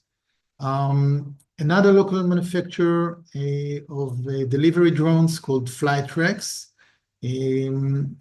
received recently from the FAA approval to operate drones beyond visual line of sight for delivery services, together with their local partner, Cozy Aviation Unmanned. This approval, which is one of the most advanced regulatory approvals to date, allows them to scale their delivery operations, including food, other goods, without the need for visual observers. And it follows Cozy's Part 135 certification, which enables Flytrex and them to expand their drone operations, say, nationwide. Continuing our local drone initiative, which is a consortium for the local transport ministry, the Civil Aviation Authority, and the Innovation Authority, funding local projects for AAM for around $20 million to date. So now issued the third call for proposal, focusing this time on commercialization in projects in AAM. Another initiative by the government is the writing of a national policy document for vertiports, which I'm happy to say we are part of the leading team to write this document, which will guide the industry on how to get ready and build infrastructure for the AAM market. Two local manufacturers of UTM, Highlander and Airways. They are internationally leading. And the flight regulations being drafted now by the Israeli Civil Aviation Authority in collaboration with companies and expected to come into effect next year. Public sentiment growing bigger in Israel. We see key municipalities issue call for proposal on AAM related projects. Cities like Herzliya and Tel Aviv, which are one of the biggest cities in Israel, look for a AAM project, look for building vertiports in business parks, and writing strategic plans for the city and for the municipality. Also growing interest from the local industry. Our international airport is looking for planning vertiport within its limits. We see local entrepreneurs, residential buildings looking to examine building vertiports on rooftops, and also some strong local players looking into importing EVTOLs for the local market. We have some interesting drone events in Israel. One of them is UVID, is Israel Premier Conference on Unmanned Systems, especially drones. It's been held annually since 2012, growing into one of the world's largest drone technology gathering with tens of thousands of attendees. It brings together leaders from civil, commercial, academic sector to discuss innovation, autonomy, AI, swarming, urban air mobility, counter-UAS, drone regulation, etc. It is scheduled this year for November 27 in Tel Aviv, and is followed by live demonstration in the south. We have a national test site vertiport in Yerushalayim, so we'll have some demonstrations there. And another international conference focused on unmanned and remote autonomous vehicles to be held in February 2026. Conclusion, in Israel, we have a very strong national support from the government and strong initiative which provides sandbox for local projects. We see rising municipal and commercial interest, and we see our local ecosystem as very natural for early adoption for AAM, based on many, many decades of leading UAS development and ecosystem, a community very open for innovation, and geographically heavy traffic, short distance. A few words about ATI. We perform research and consulting, leading vertiports planning based on our proprietary simulations developed within the company.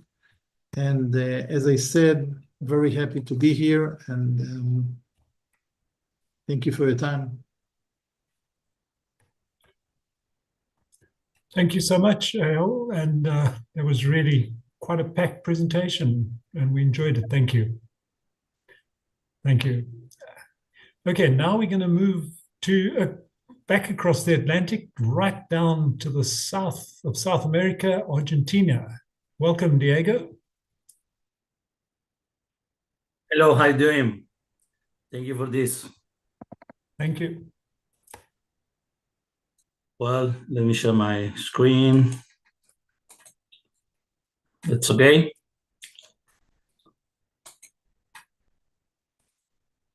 Okay, just I am Diego González. I am legal manager of Aeropuertos Argentina, which is the company who runs the airports in Argentina, and is part of the Corporación América Airports and global airport operators with operations in Brazil, Ecuador, Italy, Armenia, Uruguay, any other places. So also I am president of the Worldwide Airport Lawyer Association. It's an international organization who develop and spread the airport law all around the world. So in terms of news in Argentina, it's necessary to recap what we did in the last session in January, because in terms of industry, we had no, except one news that I will tell you already in a minute. The advanced mobility, it's not an industry here in Argentina yet, but fortunately we have a law, a framework, new law framework since last year, when Milei president signed the decree 663 and regulates the remotely pilot aircraft and the advanced air mobility or urban air mobility as part of this remotely piloted aircraft. So what is important here is to recap the foundation of this law, because it's very important from the point of view of the investors or who wants to come here to this great, amazing, and huge country for investing money. So this is a very nice, very serious legal system, a new advanced mobility framework. So what you're looking on the screen are the foundation of the law, and nothing new in terms of what is necessary for invest in the sector. So but fair balance between interests between the state and the private sector, safety and security safeguards. This is important because the idea the government is to establish a minimum regulation for advanced mobility point of view. This is a new activity which is strategic for our government. It will be necessary to operate in an infrastructure, not only in exist or current aerodromes or treated with declared location, but on approved and qualified infrastructure. Here, the law is mentioned clearly, the vertiport. So, of course, it's the foundation of the law is to promote the integration of airspace. This is the guidelines principles which the decree 663 established. So the most important is free market access, because it will be essential for thinking about advanced mobility here in Argentina. Commercial loyalty, tariff deregulations, of obviously continuous oversight, but then different normal and regular principles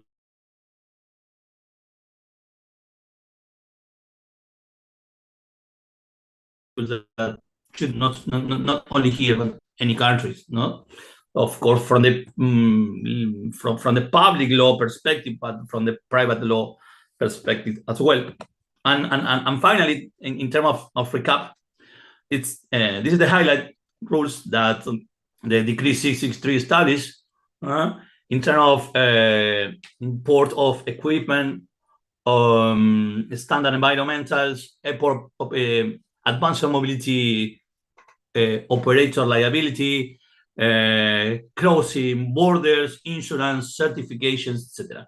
So this is what I talked in the winter season last time. So these 3 slides for in order to recap what is very important here in Argentina. This is new. This is new, really, because in January and May, the government established a commission for implementation the LARS, the Latin American Aeronautical Regulations on civil aviation, to the remotely pilot and pilot at distance. So this is what it means is that in terms of advanced air mobility, the government take a decision to go to the LARS. In May,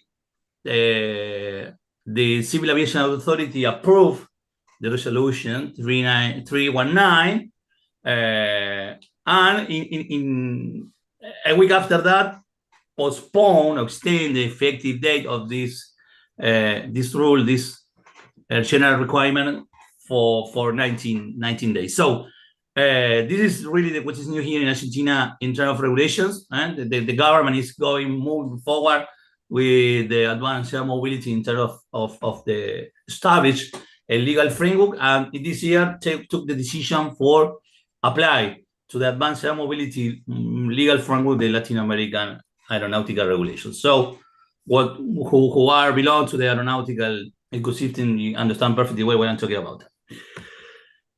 In terms of industry milestone, yes, we have a great news. You know, in aviation, in slots, we say first come, first serve. We used to say at the very beginning, first come, first serve. So here in advanced air mobility in Argentina, apparently the same, who first come, first serve. So this year in the Paris Air Show, the Argentina National Space Manufacturer signed an MOU with the Chinese manufacturer in order to plan or design and strategic agreement for developing the advanced air mobility in Argentina. So this is a very important news, because the government has not only the legal framework, but the political intention to moving forward with the manufacturer point of view in order to establish the advanced air mobility here in Argentina. So this is for another country in which Chinese are going and moving forward and faster than the other worldwide manufacturers. In terms of events, we expanded a fantastic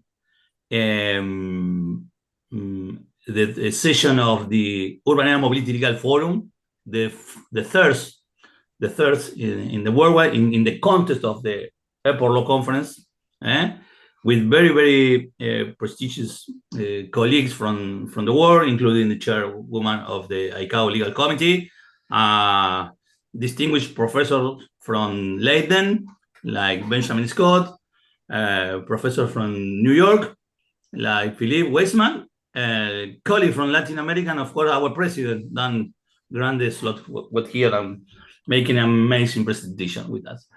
Here in Argentina, we have the legal framework. We have an memorandum of understanding with the international manufacturer of EVTOLs, and we have from the doctrine and from the books perspective, this is the first book in urban air mobility law in Argentina as well, and in Spanish in Latin America. I think it's the first as well. So this is it's an ebook you can find there in the website we are looking for there. Okay, yeah, and we launch officially the book in. This is a full copy, but it was printed especially, but the book it's online as well, and a couple of events into the lawyers bars and in university, which start to pay attention about urban air mobility and what's going on. They know perfectly well that the world is moving to this new mobility. They know that Argentina has the decree 633, and universities and bars are starting to looking for studying and put the attention then. So they are trying to make events, organizing in different in different cities and universities in the whole country. So, in conclusion, the government in Argentina continue to be the legal framework and promoting the growth, the urban air mobility here. It's calling the interest from the private and public sector, especially in the including universities and bars. But we have reminded with challenges and the big one challenge, according to my view, which is the creation of the legal framework, not at the federal level government, because it's at the end of the day the federal government which is working is on the aviation regulation, aviation certification, which is no news. It's no new. It's from the very beginning of the aviation. But the challenge here with the local law, the law, because the new here in advanced air mobility or the urban air mobility is the city, is the mobility, and is the urban spaces. So I think that this is where we are well from yet, and this is our challenges. So having said that, and finally, of course, in terms of social acceptance and other issues that are key or pillar of the advanced air mobility, we have not yet any.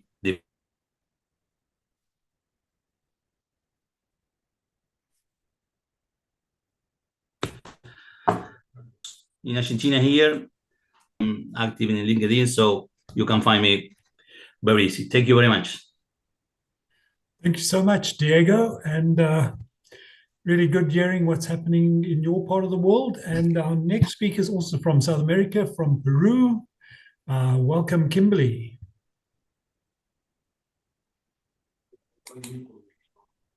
Hello, Gary. Can you hear me? I can hear you fine, thank you. Great, thank you. The floor is yours. Yes.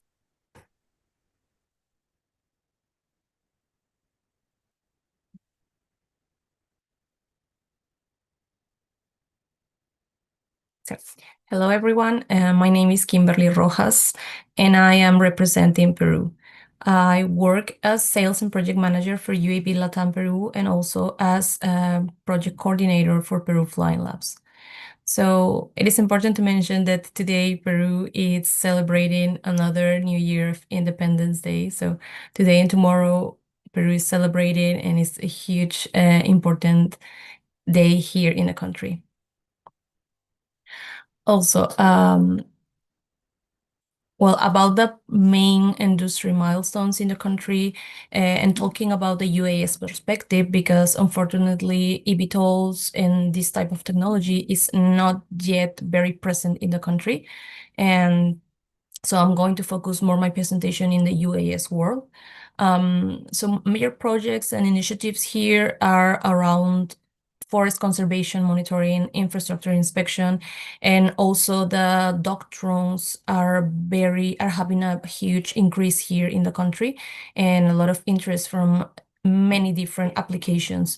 So I think this is very good for us and very important to highlight, because it is an entrance to what is next. And it is very important to help us grow more in this field. And also there is a huge interest in cargo projects in the country. You know, given the very complicated geography that we have here, it is very important to highlight that this technology can help a lot to reach remote areas in which by many ways they are absolutely isolated and don't have access to anything. So there are a lot of projects that require attention regarding transport of medicines, and there has been always a big interest here. But unfortunately, sometimes we cannot find the right technology to help here. For example, we have a very important project here, but we need an aircraft with the capacity to carry at least 8 to 3 kilograms, but to have a range of more than 200 kilometers. And that is something that we have not found yet. Because, you know, we have these communities in the jungle that are very, very far away, and having so many times people here die because they cannot have access to the medicine that they need in the right time. So this is a very huge concern here in the country, and unfortunately we have not been able to attend this in a proper way. So there has been a lot of projects to impulse more this and to work more on this field, and there are even universities trying to develop this technology so we can use them here. also not only talking about medicine, we have also very interesting projects here that need to carry very heavy lift and with also long range from 50 or 100 kilometers. But they need to carry like weights for upper than 80 kilograms or 100 kilograms, because there are very huge projects for construction and engineering here in very remote areas, and they need to have a technology that help to transport the materials to build things there. So having or being able to work with this will help a lot to reduce the time of the projects. So this is also a call for anyone that is interested in participating in these projects. Please contact me, because it will be really good for us to being able to have that support and to work on these cargo projects that we have now here in the country. Also about there has not been major updates about key partnerships or collaborations in the country, and there has been a bit of intention of changing the actual regulation that we have right now. So I must say that according to everything that I heard here and that I know from people that work in other parts of the world, we are very way behind of local regulations, regional regulations. So there is an intention to align with the worldwide regulation, and however, this has not been approved yet, and we are still facing a lot of operational restrictions according to the current law here about drone technology in the country. And there are also good points here. We do have a law.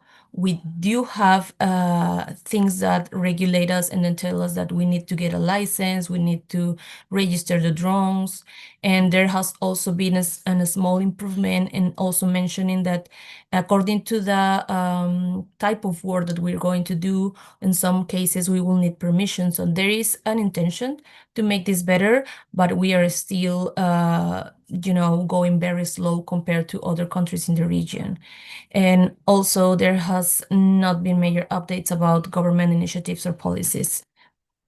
About public sentiment, I think that it's very positive here in the country. Talking about UAS, at first it was a bit concerned. People were a bit concerned, but now I think that regularly people see this as a very positive tool and that can create a lot of job opportunities. Because, for example, in the past there were very few centers to train for drone pilots or anything related to drones, and now you can find like a lot of opportunities and a lot of options, so you can pick which one you have all type of prices too regarding this. So in general it feels, and you can see that the acceptance of the technology is increasing a lot.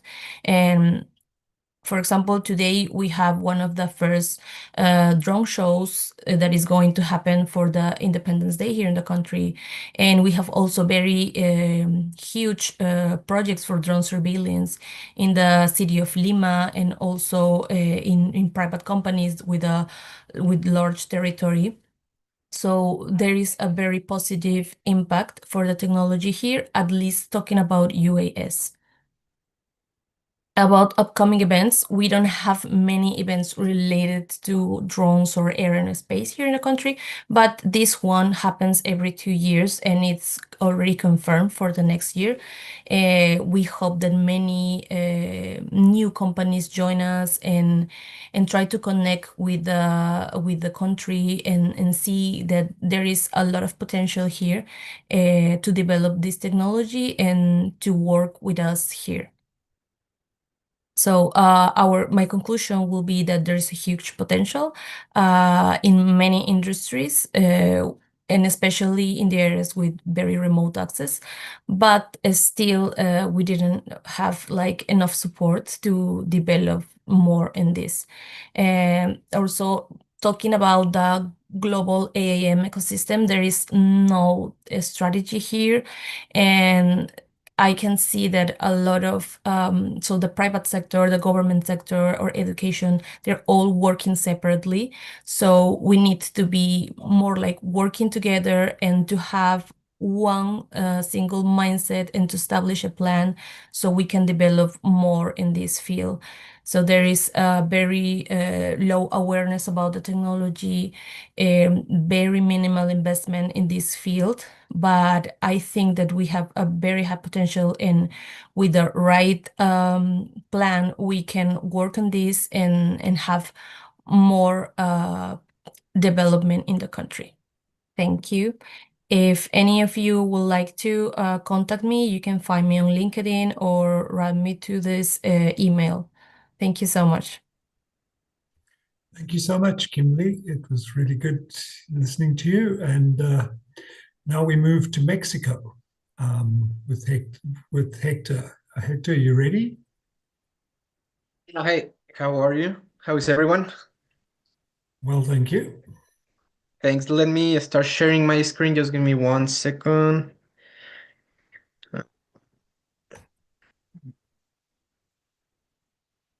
Let me know if you are already able to see my presentation.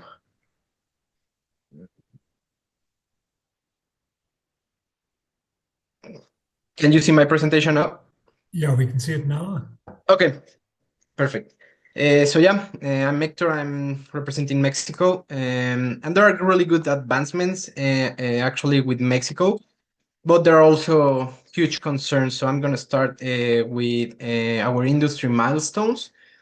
We just passed the federal privacy law for drone operations, which shows government engagement and the fact that this our regulatory framework did modernize this registration system, cutting processing time by 60%. This was in the past made by manual processing. Right now they are doing everything way more faster, so this is a good news.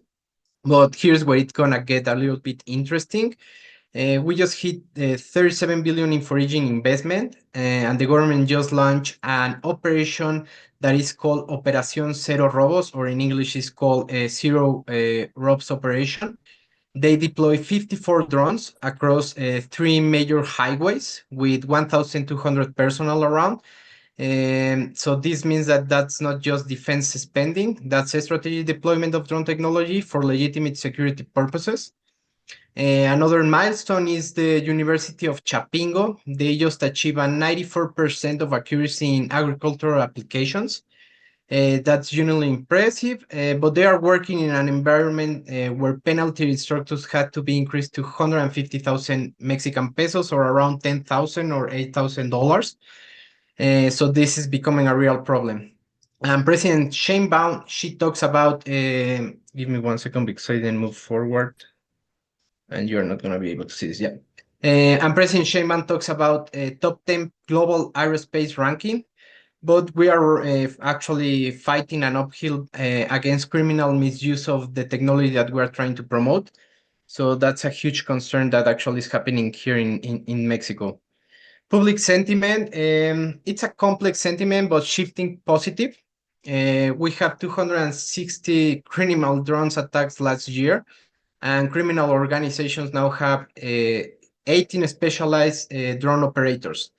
But here is where counter-narrative Mexico companies like RPA Security and Defense just showcase an AI-enabled perimeter security solution at FAMEX these past months, and they are already working with 7 states. So this is something positive because they are taking care about the main issue that is actually pulling back Mexico just to move forward, that is the security and safety environment. We also, the last week with an Expo Security, brought together more or less 400 plus companies and 80,000 security professionals in Mexico City. This is the largest security industry event in Latin America, and they have dedicated drone zone because the industry recognizes this technology as essential for legitimate security. Mexico already has the 4th largest aerospace manufacturing in the world. We are from Texas. We have USMCA trade advantages, And we are operating for investors a way to serve the world's largest consumer market without the supply chain vulnerabilities of Asia. Plus, we just prove our regulatory and infrastructure capabilities with EHang, who chose as Mexico one of the only 19 countries worldwide for the pilot test EVTOL testing, working through a fax, streamlined approval process, and using Mexican aerodrome infrastructure. And also the agricultural sector is embracing technology with open arms. Educational institutions are expanding programs, and the business community, they are moving forward with aerospace nearshoring hubs. Companies want to be closer to the United States, being the #1 consumer in the world. And Mexico wants to capture the 35% of Latin American growth, but we are trying to do it while criminal organizations are literally shooting grounds with explosives. So that's the honest picture, and that's like the downside that is pulling back Mexico just to move forward in a good pace. Upcoming event, the momentum is building. We just grabbed the Expo Security, as I mentioned in the past. We have the Expo Pod drones in May. This expect more than 5,000 to 6,000 plus attendees. And the government is not just talking, they deploy the 54 drones I mentioned in the past. With Operation Zero Rocks, and we are closing the year hosting the Latin American AIM Leadership Summit right here in Mexico City. This isn't just an event calendar, it's proof that Mexico is choosing to live with technology, not retreat from it. And this is a quick quarterly timeline. The first quarter was delivered the privacy loss, 65 drone attacks incident, but also it had first pilotless EVTOL in Mexico, making us one of the only 19 countries worldwide with these capabilities. That's the foundation for legitimate industry growth and international aerospace integration. Q2 brought the game changer with Operation Zero Ropes, with 54 government drones deployed on major highways. Expo Security on 2025 that I just mentioned in the past, and showcasing the drone security solutions and new urban air mobility regulations coming out, plus mandatory remote ID requirements. So this is something really important because they are already mandating to have an ID requirement by June 30, creating a regulated trackable drone ecosystem. So besides all these safety and security issues, the government is moving forward so they can be tracking all the drones with all these ID requirements. Q3 is promising infrastructure completion. Mexico City vertiport study. There is a company called Red Wing prototype testing. This one is based in Querétaro, and they've been working really hard and for a long time in this project, so it's time for the Mexican regulation to start moving forward with the regulation and to start approving them. These Mexican companies like RPA Security and Defense Scalings, there are AI-enabled security solutions across multiple states, so they are going to be using this both technology with this company. And the Q4 is targeting 2 billion in FDI and 500 agricultural drones. Again, Mexico also is moving really hard with agricultural drones, and that's really positive. With the National Counter-Drone Network providing the security foundation for explosive legitimate growth, plus with USMCA traits and advantages and proven aerospace infrastructure, we are expecting major announcements of foreign manufacturing facilities using Mexico over Asia alternatives. So yeah, we are not just defending against criminal deals, but we are actively out competing with better legal applications while positioning Mexico as the aerospace nearshore destination for companies serving USA consumers. And for our conclusion, so here's the bottom line. We have 16% growth rate isn't just achievable. It's being driven by real action and massive nearshoring opportunities that are rising here in Mexico. We are the 4th largest aerospace industry in the world. So that's something really positive for any company that is trying to deploy their projects in an environment that is not that hard to navigate. but also we have the opportunity that we are near the United States, so we are always tracking their steps. So that's something really positive for anyone that wants to bring their projects into the nearshoring opportunities that the country is bringing. While dealing the security challenges, we are simultaneously offering foreign investors the perfect storm-established aerospace infrastructure, proximity to the world's largest consumer, as I mentioned, prioritizing this sector. Mexico is prioritizing this aerospace industry. And yes, we are dealing with criminal explosion of drone technology, but the response isn't retreat. It's acceleration combination with the strategy and positioning. When Boeing, Airbus, and Bombardier already are manufacturing here, the government are deploying 54 drones for hardware security, while showcasing to 18,000 security professionals that market choosing both security and growth. So that's something that's super positive. And Mexico is proving that you can build a driven drone industry while addressing security challenges and capturing nearshoring opportunities from companies tired of maybe Asian supply chain vulnerabilities. That's not just aspirational, that's competitive advantages that we are offering right now. And yeah, I think that's all. I think Mexico is moving quite fast, even though we would like to move a little bit way much faster, but all these security concerns, all these safety issues are something that needs to be taking place. So that's all. Here is my contact information, and really happy to see everyone here, and really happy to be part of the forum one more time. And hi to everyone. Thank you so much, Hector. That was Thank you, really Gary. interesting. And our next guest is from the US, just north of the border. Welcome, Nilakshi, and we look forward to hearing your presentation. Hello, thank you, Gary, for the introduction, and I hope everybody can see my slides and can hear me clearly. Okay, so I'm assuming everybody can hear me and see the slides. So I'm Dr. Nilakshi Mazumdar. I'm an assistant professor of aerospace engineering at the University of Arkansas. And my research mainly focuses on aviation operations and safety, including general aviation as well as advanced air mobility.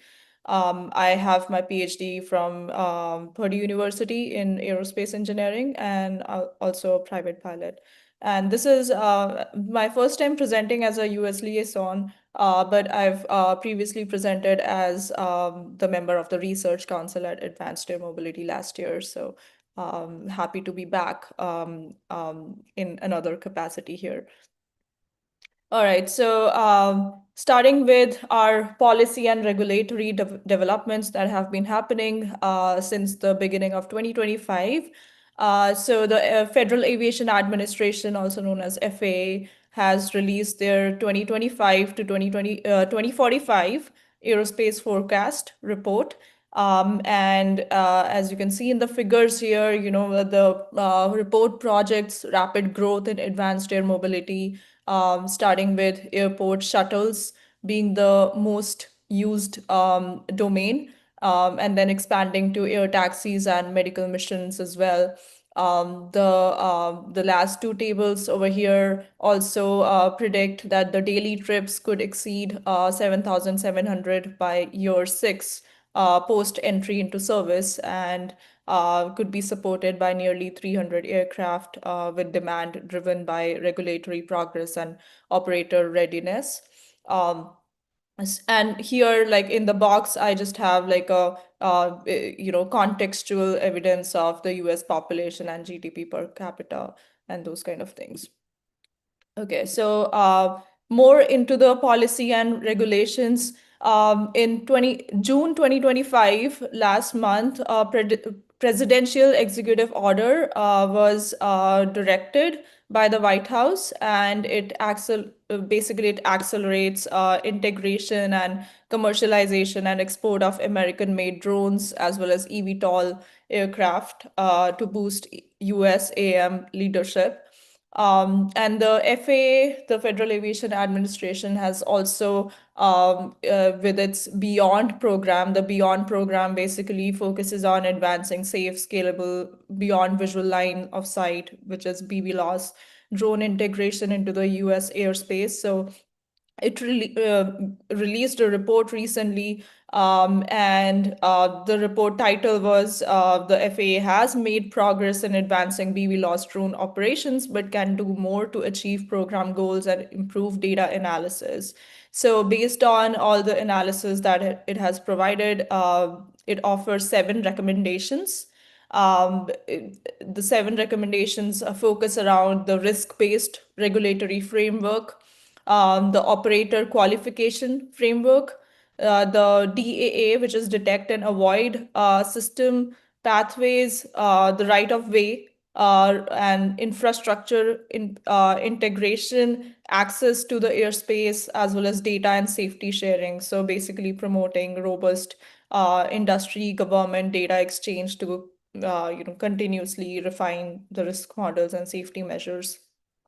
On top of that, the FAA has also released an enforcement policy in March 2025 that provides flexibility during the regulatory transition, so that operators can start their training and operations until the full regulations take place in the late 2025.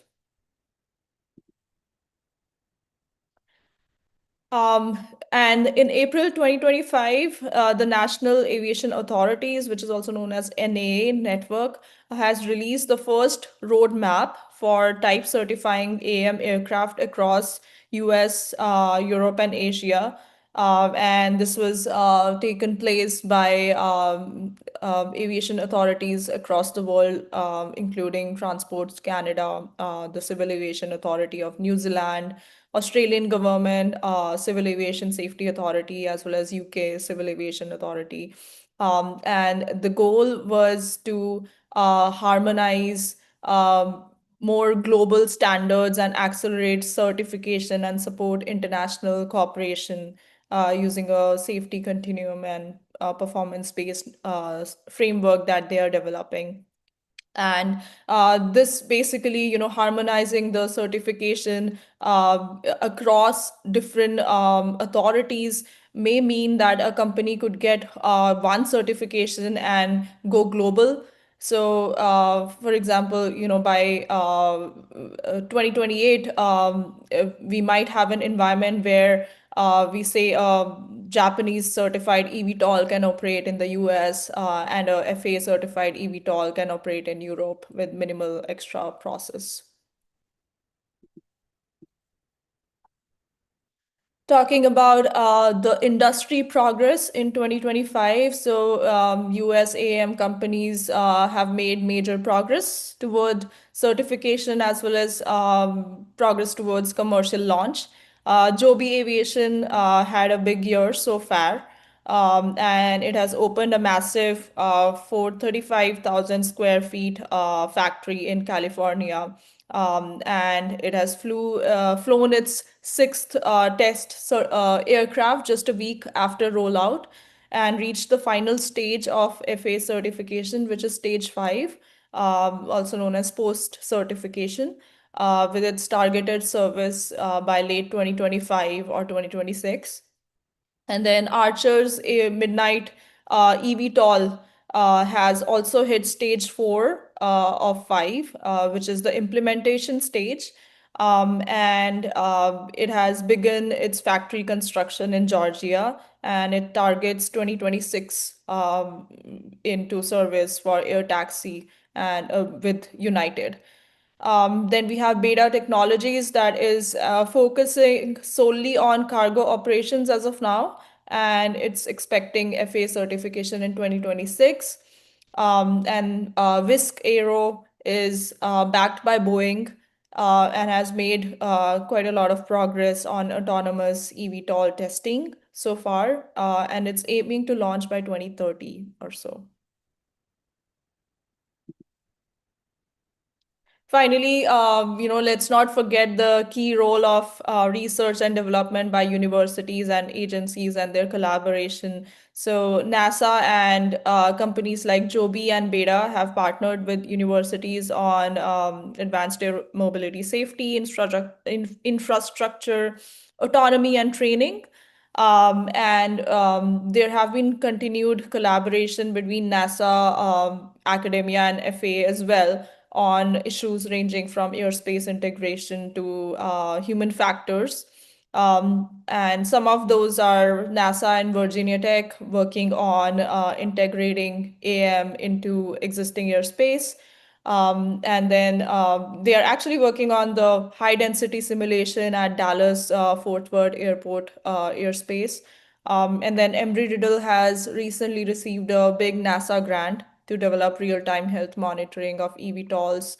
And Beta Technologies is also partnering to test infrastructure like charging stations. And research has focused on noise perception as well, and vertiport placement, and guiding how can we roll out AM in a more socially acceptable way. So we recently had two major aviation events in July, actually, earlier this July. So the Experimental Aircraft Association, EAA AirVenture, happens at Oshkosh every year. So that happened where some of those AM companies like Aero were present.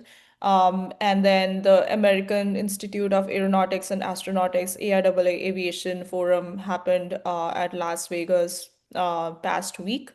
And basically industry leaders and federal agencies and researchers gathered there to discuss about recent advancements and research findings into the aviation sector, including advanced air mobility and UAS. And then we have 4 upcoming events happening from August to November this year, including the Beyond the Horizon, Virginia's AM Momentum, the Counter US Forum, Drones in Action, Commercial UAV Expo, as well as the EVTOL Show. And their details are mentioned here in the slide. And to summarize, of course, we have had tremendous growth and development, this year so far. But there are also some challenges that remain that needs to be addressed through research and more efforts. And then there are also opportunities that can be tapped into for the future. So we've seen real momentum in advanced air mobility. FAA rules have been set. Companies like Joby, Archer are growing fast, and research has been focusing on safer, smarter, and sustainable, ways of integrating AM into the airspace. Some challenges here are, we still need to work more on the airspace integration, public acceptance, and equity, and the infrastructure gaps and opportunities obviously remain. The 7 recommendations that the FAA has offered through the BVLOS report that they published recently, and the kind of development opportunity that we have through the capital raise and the big expansion of the factory in Joby and Archer, and more military and airline partnerships is to be taken place in the future. And yeah, to summarize, I think, the opportunity is here, and through thoughtful collaboration, through such forums and collaborations between industry and academia, I think we can definitely can help make advanced air mobility truly work for everyone across the world. And that was it for me. So thank you all for your time and attention. And these are my details, my LinkedIn page as well. And I would love to connect with all of you. Thank you. Thank you so much, Nilakshi. It was really good listening to you, and great to see things progressing well in the US. Thank you. Okay, our next presentation is actually pre-recorded by Pablo from Uruguay. So I hope you enjoy it. And here we go, Henry.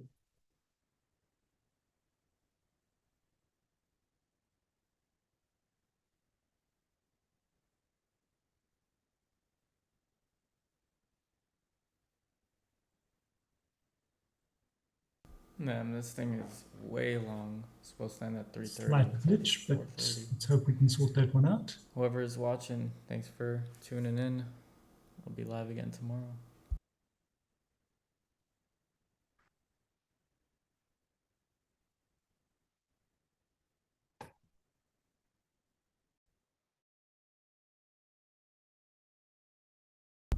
Looks like the guy doesn't know the audio isn't on. Well.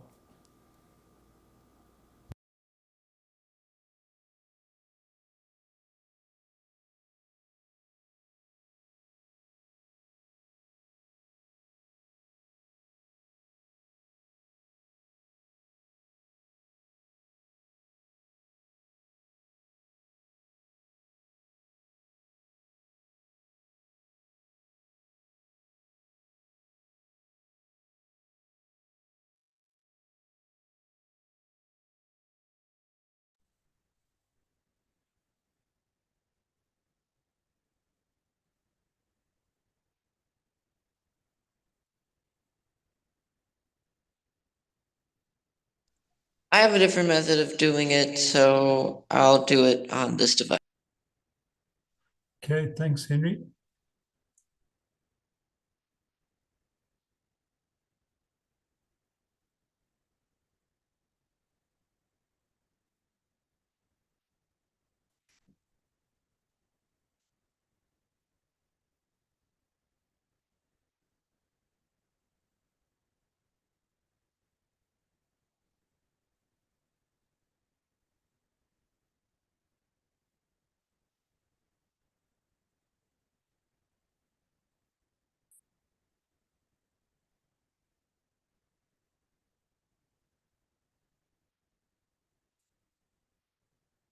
Henry, I think let's skip it for now and see if we can sort it out and let Sasha take the floor with the report from New Zealand. Welcome, Sasha. Great to see you and look forward to your presentation.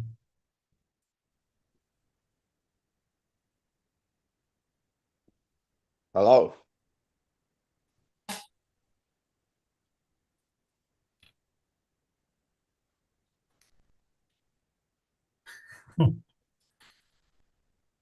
Okay. They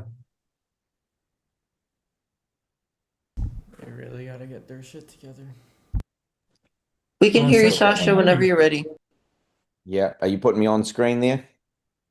Yeah, you're on the screen. Alrighty. Hello, I'm Sasha. I am from New Zealand, obviously. I come from a company, EVTOL, amongst other things, and 30 years aviation. We're basically doing a lot around the aviation space, both traditional and future and educational. And obviously, we have a publication, well, not obviously, but yeah, we do have a publication called EVTOL Chronicles, and we also do a lot online in putting up everybody's press releases. So definitely contact us if you want to promote yourselves. New Zealand, it's slow. Obviously, we got quite a few issues in aviation at the moment with the US political structure putting some pretty heavy tariffs and disincentives to aviation cost structures. We're seeing some airlines start to fold here due to DOCs, so it's a little scary. But on the good side, New Zealand has picked up to around 2.5 billion in space flight, and that's a 51% growth. We're up to 48 million in advanced flight, and we are around sort of 17,000 jobs in advanced flight as opposed to traditional at 177,000. So, around 10% there. So not bad for the growth. Now, if we look at some of the more recent fun things that have come up, CEOS, which is a drone company out of New Zealand, is just won a contract for 30 million sterling with the UK government, and they're going to be supplying unmanned drones. So that's an amazing step for NZ on sales, because a lot of the stuff's talking about the future. So nice to have that one done, and they'll be supporting Ukraine, which that's great as well, because that would be good if that pushes forward. Marlborough Airport, pretty exciting stuff there, even though it's very small, 10 million upgrade, which includes runway changes, but more interestingly is electric charging. And the electric charging side will dovetail into beta technologies when they come and do what they need to do. And also potentially the next one, Nelson Aviation College has taken electric aircraft orders out with Infinitus out of Australia, and they have a fully electric trainer, and its range is 1.5 hours with a 30-minute reserve there. So they're around 80 to 120 knots. So yeah, somewhere around that sort of 100 nautical mile range, which is pretty exciting because that means we're actually seeing electric flight used in a civil way, straight up. Kia Aerospace, once again, not sort of air mobility, but still very good because this all dovetails in together. 8-hour flight up to the stratosphere, setting a record there for them. And that was all solar powered, so 100% electric, and generating its own way to continue that flight. So pretty special on that front. Dawn Aerospace, this is one of the interesting ones, is a space plane, and now just broke a 1970s record that was set by the F-15 at 20 kilometers of altitude. They managed to reach it in 118 seconds, and that previous F-15 record was 207 seconds. So blew it right out of the water by nearly 50%. So pretty special for them. And they have taken orders with a US company for their first deliveries when they're ready, but we're not quite sure on that date yet.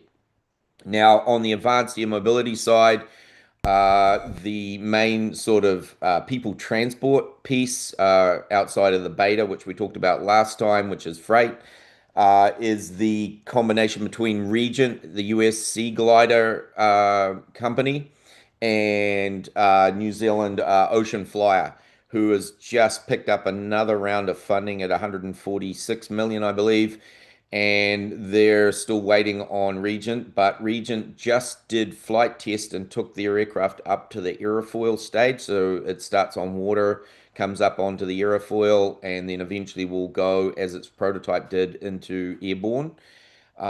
Pretty exciting sort of piece of equipment, and especially in a country like ours where we have lots of water. So that's great. So those are our sort of main key points. We're seeing a 51% increase in the economy of advanced flight and airspace in New Zealand since 2019. So massive growth, and sitting up into the billions now as a collective, and advanced mobility, $500 million, which is pretty good to see. Our main issues here moving forward is somehow, while we wait for advanced flight to turn up, we need to work out a way to get around what will probably be a permanent problem with tariffs from USA, and how we're going to manage this massive increase in cost across our DOCs especially, and obviously collaborative work is getting more difficult because transport in general is more expensive. So even if you want to travel and see something, this is going to cost more. So we're going to have to think even harder, and I expect that we'll see some decrease in activity in a range of projects because of these problems. The benefit to US is zero, by the way, for tariffs. Anyone who's got the idea that tariffs are good, yeah, not on aviation, maybe on other subjects.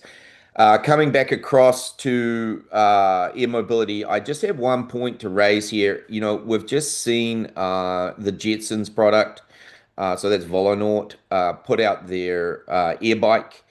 And it's an amazing piece of equipment, and they've got to be given a lot of credit for what they do. But I just want to highlight one point.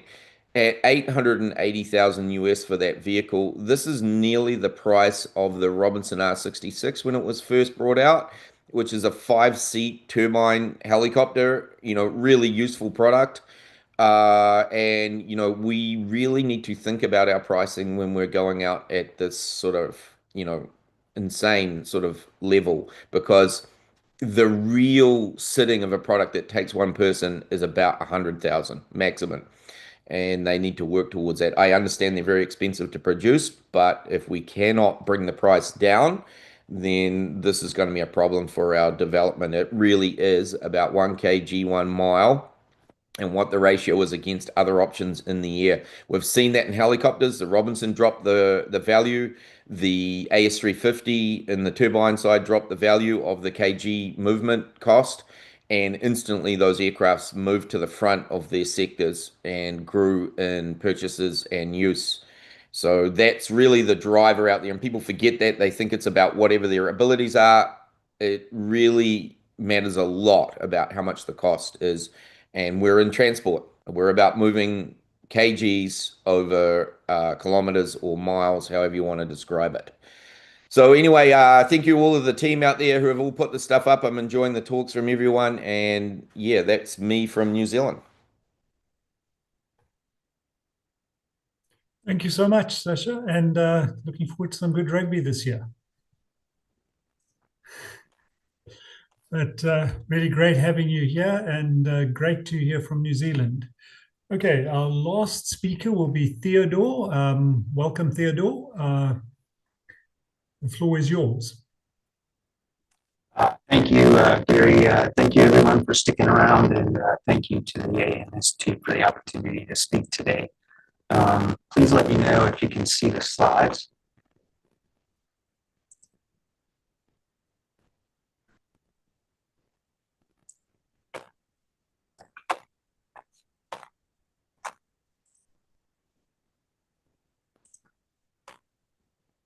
Gary, can you guys see the slides? Yeah, we can see the slides. Thank you. Okay, perfect. Again, my name is Ted Angel. I'm the Executive Director at the National Advanced Air Mobility Center of Excellence. It's located outside of Dayton, Ohio, in a small town called Springfield, Ohio. The facility that I run, it's a 55,000 square foot building that was sponsored by the Department of Defense in partnership with the United States Air Force and the AFWERX Agility Prime program, which has supported a lot of the U.S. EVTOL companies in their movement towards commercialization of advanced air mobility, at least in the EVTOL world. We have 30,000 square foot of office space and a 25,000 square foot hangar. You can see there the funding that was supported through not only the Department of Defense, but the state of Ohio and then the city of Springfield itself. This is a great collaboration space used by the Air Force Research Lab, the Agility Prime program, AFWERX, our Ohio UAS Center, who is underneath the Ohio Department of Transportation, who uses UAS and AAM aircraft to do bridge inspections and road inspections, among other things. Also, we have partnerships with academia and private industry, and I'll show you that in a minute. We did our groundbreaking in August of 23rd of 2022, and then we did a ribbon cutting in September of 2023, and then we gained occupancy December of 2023. What's our mission and our vision? Our mission is to increase AAM commercialization and acceptance by using all of Ohio's resources and capabilities that align also with our governor's aerospace strategy. Why is that important? Because the state of Ohio has been a leader in aviation since the Wright brothers, who flew the first powered flight 12 miles from where I sit today in this chair. So we have a ton of commercial aviation, federal resources, and a robust supply and manufacturing chain in the aerospace and defense world here in Ohio. And so this facility allows us to tap into all of those resources and help not only our tenants of the building, but also those that come into our area for testing and research. We also want Ohio to be recognized as the national leader in AAM, not only in technologies, but infrastructure, innovation, and partnerships. How do we do that? Well, currently we have these tenants and partners that you see here locally. The little schematic on the right is our facility and the offices and the hangar and the aircraft, but more importantly are the folks on the left that have partnered with our facility. You can see we have everything from composite companies to repair and overhaul companies. We have OEMs like Joby Aviation and Beta Technology. We have colleges and universities like Sinclair Community College. We also have partnerships with the government and the DoD who are in our facility as well, along with companies like NeoX, who's a liquid hydrogen company. The R&D partners on the right are important to our ecosystem and what we do, and I'll talk about our strength here at the center here in a minute. But we have partnerships with Aura Network Systems for our C2 command and control.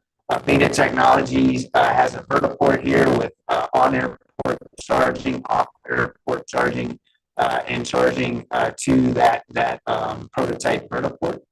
Partnerships with Cal Analytics, who's helping us with some traffic management work within the state. And then as you can see, our Sky Vision, Beyond Visual Line of Sight range and test site that we operate here locally.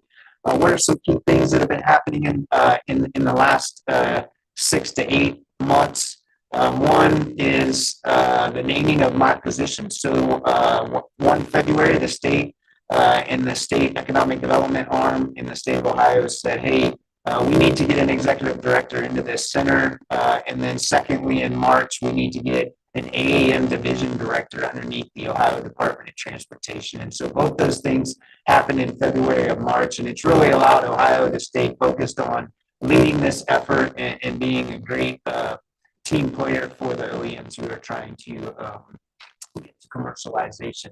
How are we doing that? Well, we've had support from the DoD, but we also have strong support from our congressional members within the state of Ohio.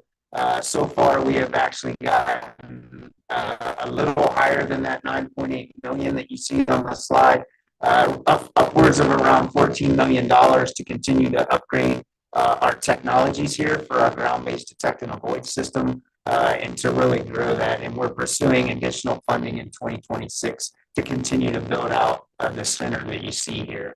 What are some future opportunities? Well, now that we have stood up a 501c6 nonprofit organization within the NAMC, we are building membership packages that will allow industry partners to partner with the NAMC and get access to our test range, to get access to our network, etc. We're building those out now, and those should go live here in a month or so. I know you guys had a brief earlier in the day on the Pulitzer Electric Air Race. We are fortunate enough to have competed to be the host city. And so we're excited to be partnering with the Advanced Air Mobility Institute to host that race on October 10th through the 12th right here at the National Advanced Air Mobility Center of Excellence in the Springfield-Beckley Airport. We will follow that up the next week on Tuesday and Wednesday, October 14th and 15th with our National Advanced Air Mobility Industry Forum. And I put the website up there that you can register for that, you can attend, you can sponsor. We're going to be doing 4 workshops, a little bit different than other conferences where there's a lot of panels. We're going to host some workshops and try to collect some white papers that we can get back to the industry to read and to learn from as they move forward. And obviously, as a nonprofit, we are open to partner for grants with those that are trying to partner with grants, and then we're also always looking for public and private partnerships to grow the industry. What makes us unique at the National Advanced Air Mobility Center of Excellence is in partnership with the Air Force Research Lab in 2014, they wanted to have their UAS program a lot closer to home. And so they started doing research, this OASIS study, to determine what is the best airfield close to Wright-Patterson Air Force Base where they could stand up a test site. And then in doing that study, they picked the Springfield-Beckley Airport where we sit today. And we now have an FAA-approved COA in partnership with AFRL, the Air Force Research Lab, that allows us to do unmanned flight within a 225 square mile area up to 18,000 feet. We have no restriction on size, so we can go Group 1 all the way to Group 5, and we don't require chase planes because of our ground-based detect and avoid system. I'll also note that that allows us to do it all in the national airspace. So this is not restricted airspace. We are communicating with the unmanned pilot while air traffic control continues to talk to the manned aircraft that are flying in our area. This is what we call Sky Vision. So this blue bus basically has our ground-based detect and avoid technology inside of it. And what does it do? It drives out to the middle of our airfield here. It's connected to a National Guard base. And then it picks up 3 radars, our London, Ohio radar, our Dayton radar, and our Columbus radar. And what that allows us to do is to go ahead and provide that detect and avoid for that unmanned aircrew member while they're flying within our test site. It's a very unique concept. A lot of folks come and fly here, one, because they like to be close to the customer, which is normally the United States Air Force in the Air Force Research Lab. But more importantly, it's a great area. It's not congested. It's easy to get range time with us. And we have the facility here now to support it. So if you come out and need testing, you're able to use office space, hangar space, and use the range all within a reasonable cost and price. Here's our existing infrastructure, that Sky Vision ground-based detect and avoid system I told you about. We have Class G and E airspace. We are non-towered, but we do have a Class D infrastructure with our Air National Guard being connected to us. I just talked about the facility, so I'll skip that part. But we do have our command and control with Aura Aviation's grade comms. It gives us 100+ mile coverage, and it's RTCA DO 377 compliant. And then we've also partnered with intelligence, so True Weather Network. We have about 10+ sensors deployed around our airfield for accurate low altitude weather for those flying in those low altitudes.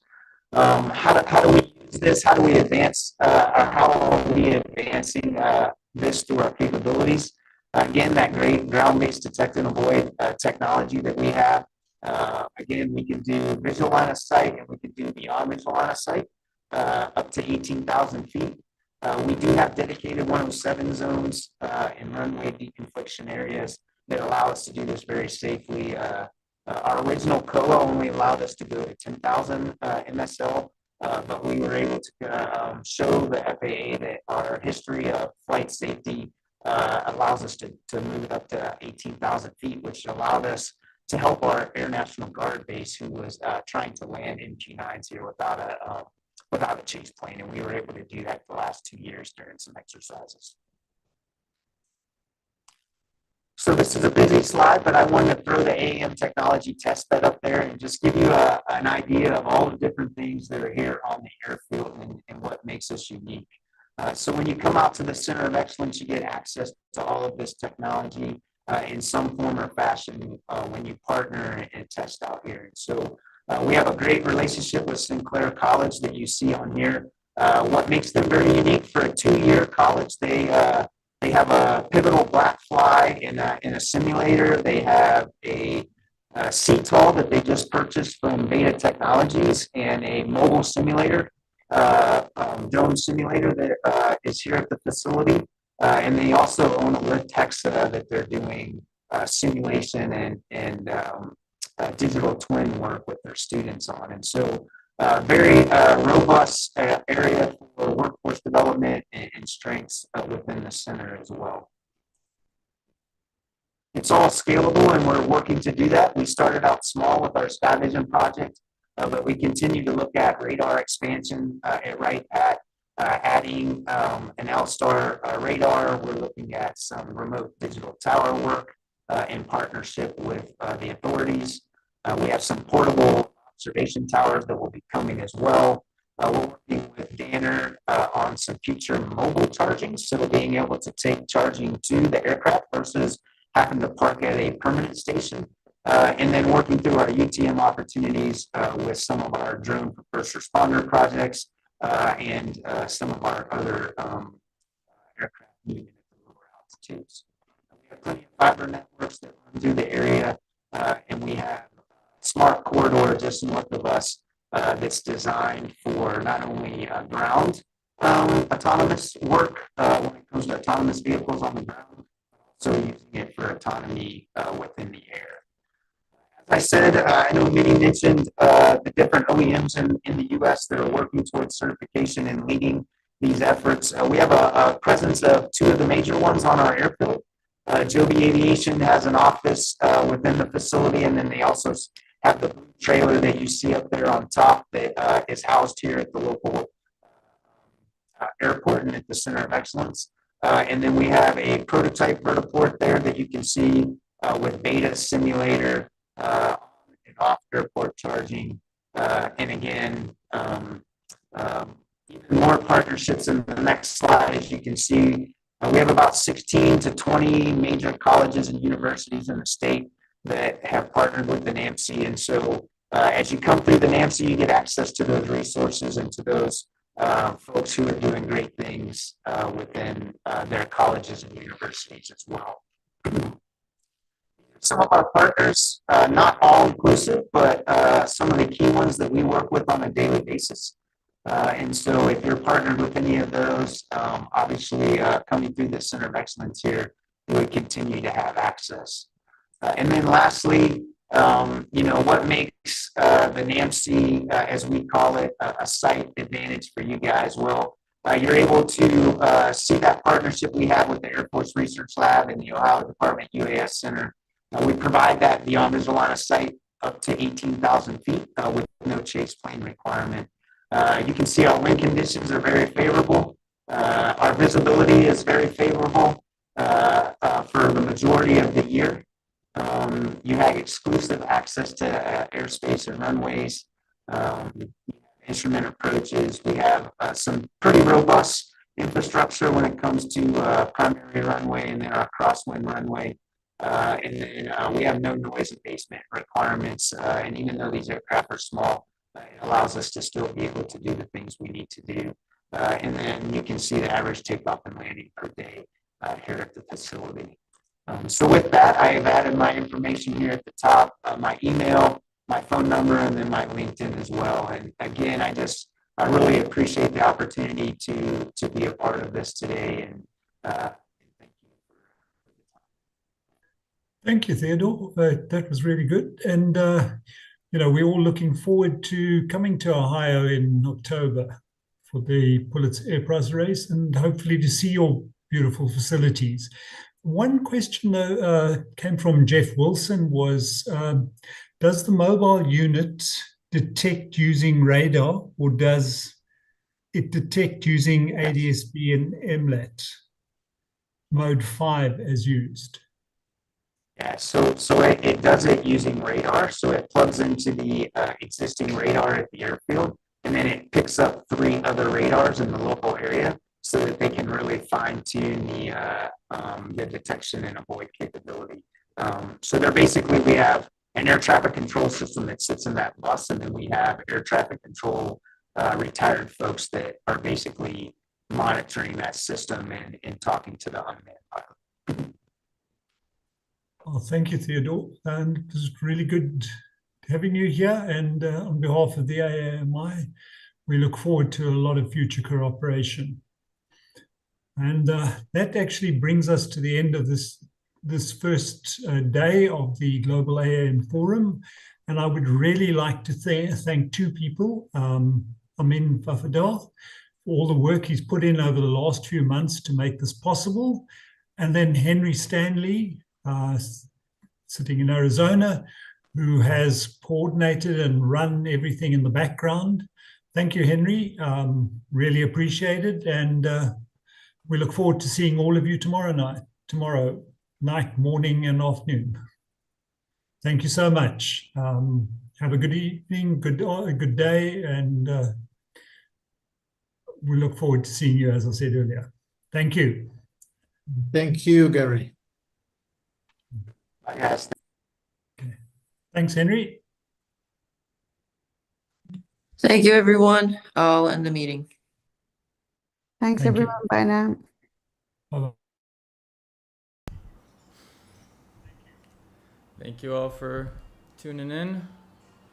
We'll be back tomorrow for the next one.